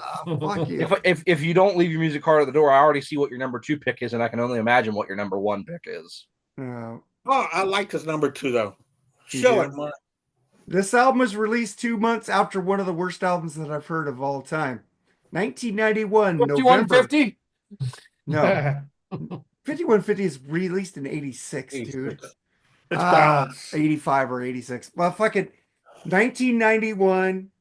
This album changed music more than Nirvana's Nevermind did in the 90s. No, it didn't. No, it didn't. U2. Yeah. Achtung Baby. It's a better album. It did not change music. You would not have 9 Inch Nails without this album. Excuse me? Jesus. Come on, Mark. Talk to Trent Reznor. Talk to Trent Reznor. Hold on. This is industrial, fucking new wave. Hold your fucking horses. Mark, I love that album. You know Hold that. your damn horses. Are you trying to claim that 9 Inch Nails, who released Pretty Hate Machine 2 years before that album came out? Yes, but their sound changed on the next album after this album. What, Broken? That was their next album, right? Broken? No, their next album is Fragile. Downward Spiral. Downward Spiral. The album changed after Trent heard this album. Mark, you are legitimately... I've heard an interview with Trent saying this album changed his musical thing. Smashing Pumpkins also said that. First of all, if you want to claim that album is more inspirational than Nirvana's Nevermind to music history, you are nuts. Nirvana's fucking... Second off, if you want to claim that there wouldn't be 9 Inch Nails without that album, the sound of 9 Inch Nails wouldn't their have most changed popular album before that. A Pretty Hate Machine was way different than fucking, that Downward Spiral. I don't know. I just know Downward Spiral sounds a lot like this album with the sounds on it. It does if not. You're talking about changing music, quote unquote, I would have gone with Joshua Tree. Yeah, Joshua Tree did not change the music as much as Achtung Baby did for modern music. You could it's a better hear album. You can hear more of insane. Achtung Baby in newer music now than you can Nirvana's Nevermind. Mark, well, I love you to death, bro. If you say so. I need Eddie Conostracci on here because we both love this album. Yeah, I love that album. So do most of us here, Mark. New Station, even better than The Real Thing. One, Until the End of the World. Who's gonna ride your ride? This album is so different. This album is so different than what came out. Nirvana is because you hate that album. One is a good fucking song. Okay, the thing is, I don't hate the Nirvana album. I got tired of it because everybody talks so much shit about it. I bought Nevermind when it first came out, and I loved it. But then I'm like, well, there's Pearl Jam, there's Soundgarden, there's Alice in Chains, which was better. See, Mark, you say all that stuff mainly because the real reason is because people use Nirvana as an excuse not to listen to your favorite bands anymore. Now, Mark, U2 is still listened to. I'm not I'll saying tell you you what, two. though. I'm saying your favorite bands that you claim you were still listening to in the 90s. My favorite bands, Warrant and Winger and all those bands. but that the you were thing still is, listening to in the Warrant 90s. and the only album I knew at that time was Dog Eat Dog by Warrant. I didn't know Pool. I didn't know any of that shit till 10 years later. So Okay. that isn't an excuse because the only one that I thought got dog back then was Warrant, Dog Eat Dog. Jeez, I don't feel like the curmudgeon anymore. I No, knew wait, Jewel when wait, they wait, first wait. came out, for Christ's sakes. Wait, Mark. I just want to say is that I love that album. I love Auction Baby. It's But my do you think favorite this song. album was way different than what Nirvana put out? It was different. It wasn't the It's different. same. Right. They Well, didn't go different. for trends. They made their own way on this Right. album. Mark, Right. there was Compared to what nothing was else coming in out at that time. 1991 that sounded like Nirvana. And nothing else in 1991, 2 months later, sounded like this album either. Right. Yes, and then everything in 1992 sounded like Nirvana. Yes, but everything after this, like 1995 and different, even REM changed their sound to kind of U2-ish after this album. But the thing is, Mark, is that there's nothing industrial about that album.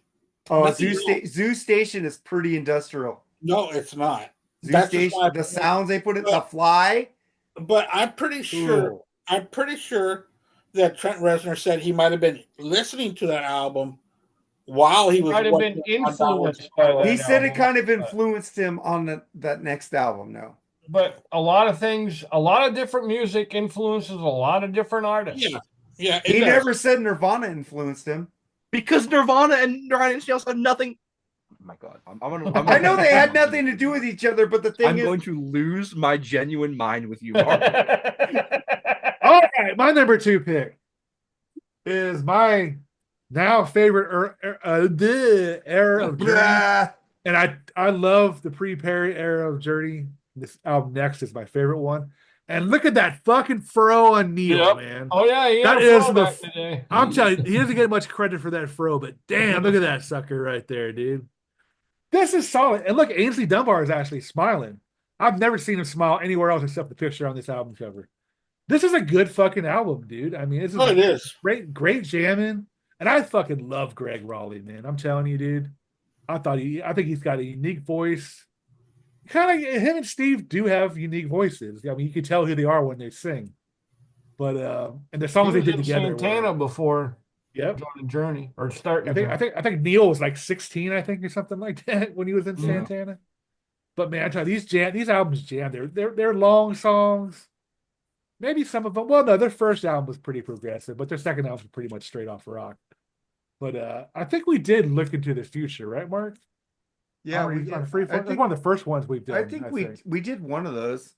I think it was looking into the future, but I like to do more on this era of the band because it's fantastic. We dude. haven't done any fucking Steve Perry on Journey yet. I would do one. I don't know what We to haven't pick, done though. Infinity. We haven't done Escape. We haven't done Frontiers. We haven't done. Wow, any really? yet. No. But seriously, that is the fucking king of froze, man. Look at that. Fucking fantastic. I've been wanting to Journey. do Frontiers or Well, Raised Jesus on Christ. Radio. And that picture is his afro was about 3/4 of his body weight, for Christ's sake. Yeah. You had to like fucking duck get underneath the door frame, man, with that fucker. That was a fro, man. All right. Even though we don't have a number one, we're going to do the number one thing Andy does anyway, because it is the number one. All right, Joe, what do you got? Number one. All right, so my number one is, in my opinion, the most influential album of 1983, and that is Alice Cooper's Dada. Oh, I'm sorry, I confused me liking an album with it being influential. YouTube's Tongue Baby is very influential.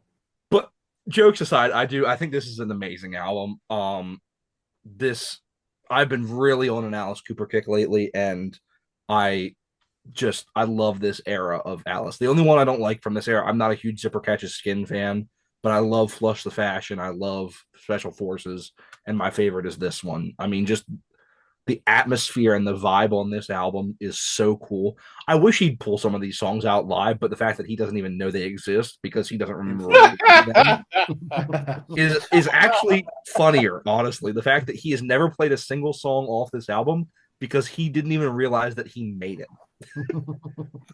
That is just a man that is in a really bad place in his life. The fact that he put out 4 full albums and doesn't remember almost any of it. And it's just, and they're good albums too. And that's the sad part. There's a lot of artists that are in the throes of addiction that don't I'm remember. sure he remembers the royalty checks from clones. Oh yeah. Oh yeah. But just, I mean, I love listening to this album. I think it's just such a cool album. It's another one that's like a very unique album. There wasn't a lot of people that were doing this weird kind of stuff in 1983. And I just really love this album. I know a lot of people don't give this era of Alice Cooper a chance. I like it. But I think that this is just a really, really great Alice Cooper album. Chris Czynszak got me into that era. Chris Czynszak of Decibel Geek got me into that. It's pretty good. I got the Zipper album and I got Special Forces, but I don't have that one.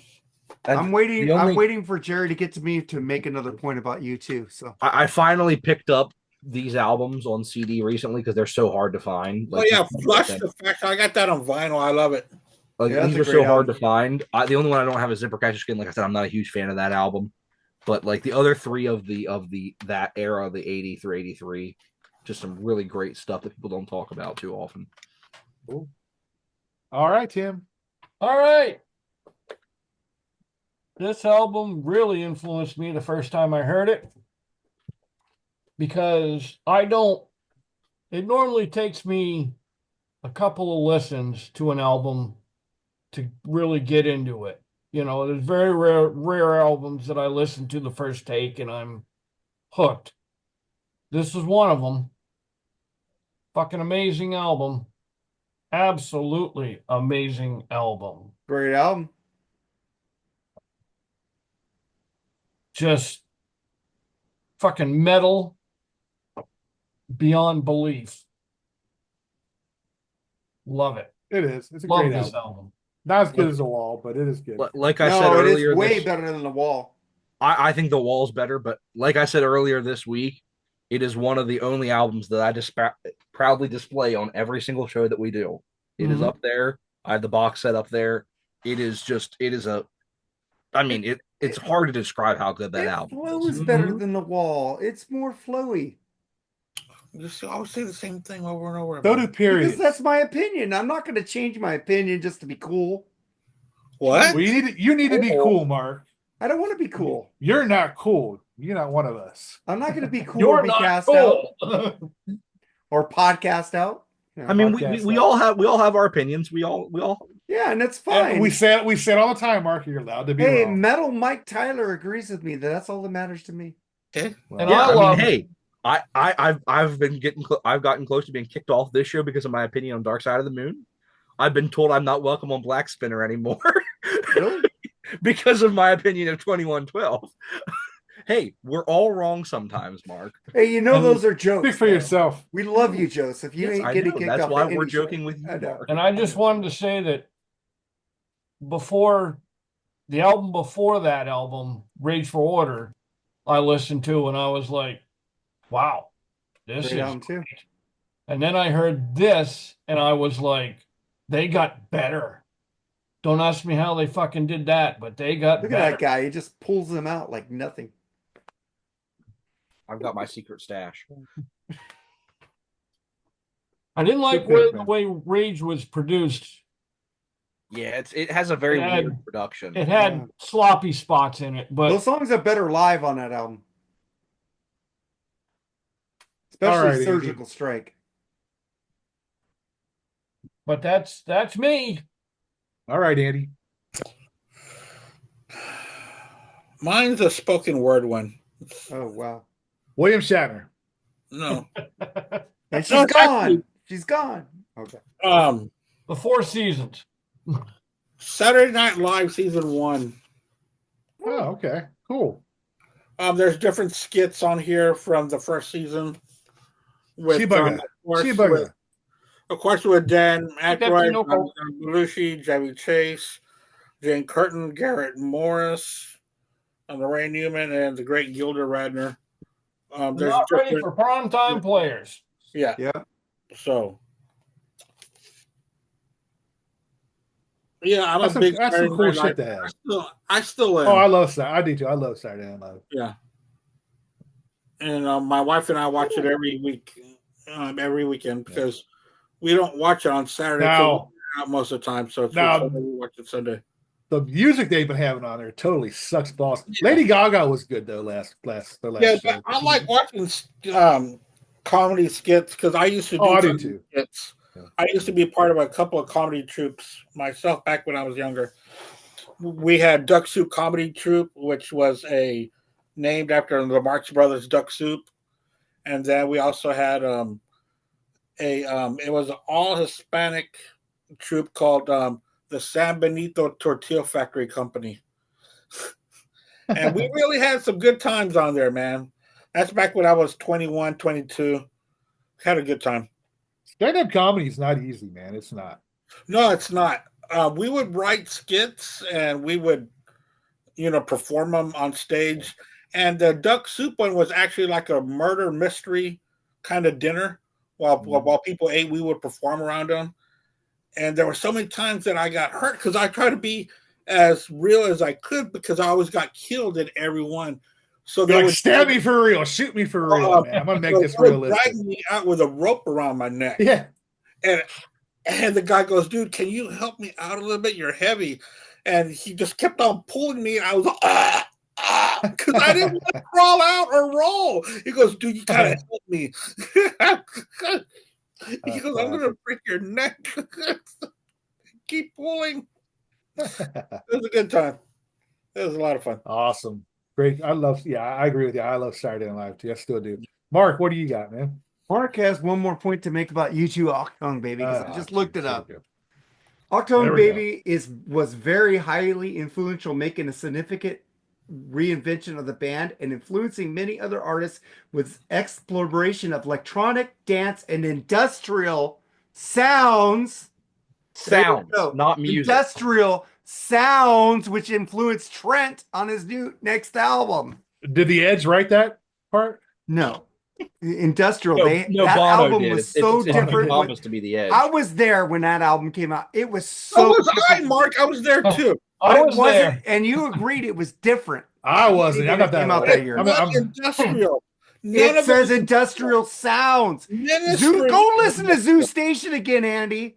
Oh my God! It's just a pop song. It's not. Zoo Station is not a fucking pop song. But I'm gonna get to my number one album, and I don't fucking care what you guys fucking say. I'm just telling you. It's almost like a greatest. My opinion. You said that you would accept anybody's. I am accepting your opinion, but you're bullshitting about it. I just enjoy it up, and it's the fact that you had to your opinion until he doesn't. Your opinion.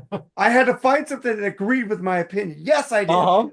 No, but I was right about industrial. There was industrial sounds because I did have Pretty Hate Machine. What? And when I heard the U2 album, I go, "Oh, fucking U2's going this way." The same. There's no way. There's no way you heard Pretty Hate Machine and said, "Oh, wow," and then heard October. Well, I had Pretty Hate Machine before this album. I had Head Like a Hole, and I heard that shit, and I said, "Well, U2 kind of changed this up and kind of took off what 9 Inch Nails is doing and made it better." No way, no, Mark. There's no way. There's nothing. That's what I thought back then. I'm not lying to you. But what the fuck is a quote unquote industrial sound? What the fuck is that? What's a band does Psalm 69? Metal machine music. Psalm 69. Psalm 69. Ministry is industrial. A hammer. I mean, Ministry is industrial with those whoa. The fucking shit. All right, let me get to my number one album. The Oingo Boingo album up. That's right. Alive, one of the greatest albums in my mind of all time. Better than any of the studio tracks they released. They went in the studio. Danny Elfman aided his voice on the original studio albums, and they re-recorded them live in the studio. One of the greatest bands of all time, musicianship, greatest genius, one of my favorite lyricists of all time, Danny Elfman. And I just found out right now that the song fucking Violent Love was written by Willie Dixon. I had no idea that Willie Dixon wrote Either did Violent I. Love. I had no idea either. The song goes, Yep. I want to make violent love to you. I didn't know Willie Dixon wrote that song. It was a Really? cover. Oh, I just Blue. learned that today. But the question is it industrial? No. Hey, Mark doesn't go woo woo Woo, woo. I'm woo. going to send you the woo woo ministry songs. All right. He's out. Oh, All right. fuck. All right. My next one is going to be, well, my last one is. I'm You know, I already used done to with say- Oingo Boingo, but fuck off. Go ahead. No, go ahead. Well, I'm Finish just saying it does all their greatest songs, Private Life, and has 2 new songs like Cinderella Undercover.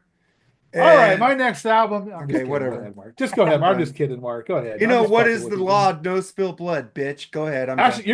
you're gonna like my number one, dude. I think you are. What is it? Zeppelin Physical Graffiti? Nope.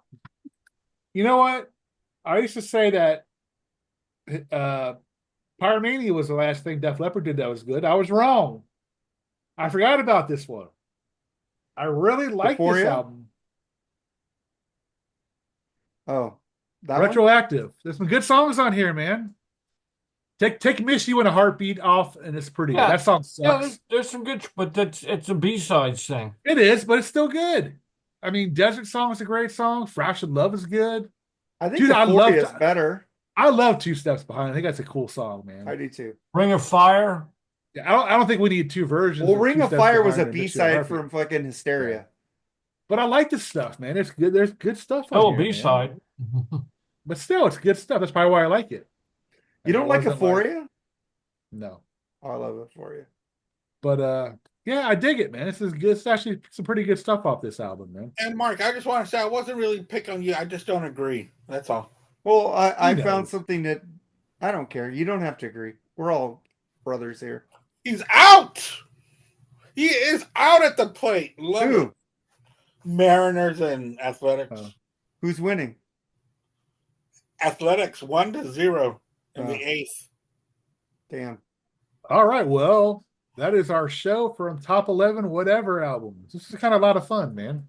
Yeah, man, it was fun. Yeah, The that was debate good, and all good that time. was great. Yeah. And Yeah, fucking you two had industrial sounds, but whatever. especially the woo woo. Woo, woo, woo.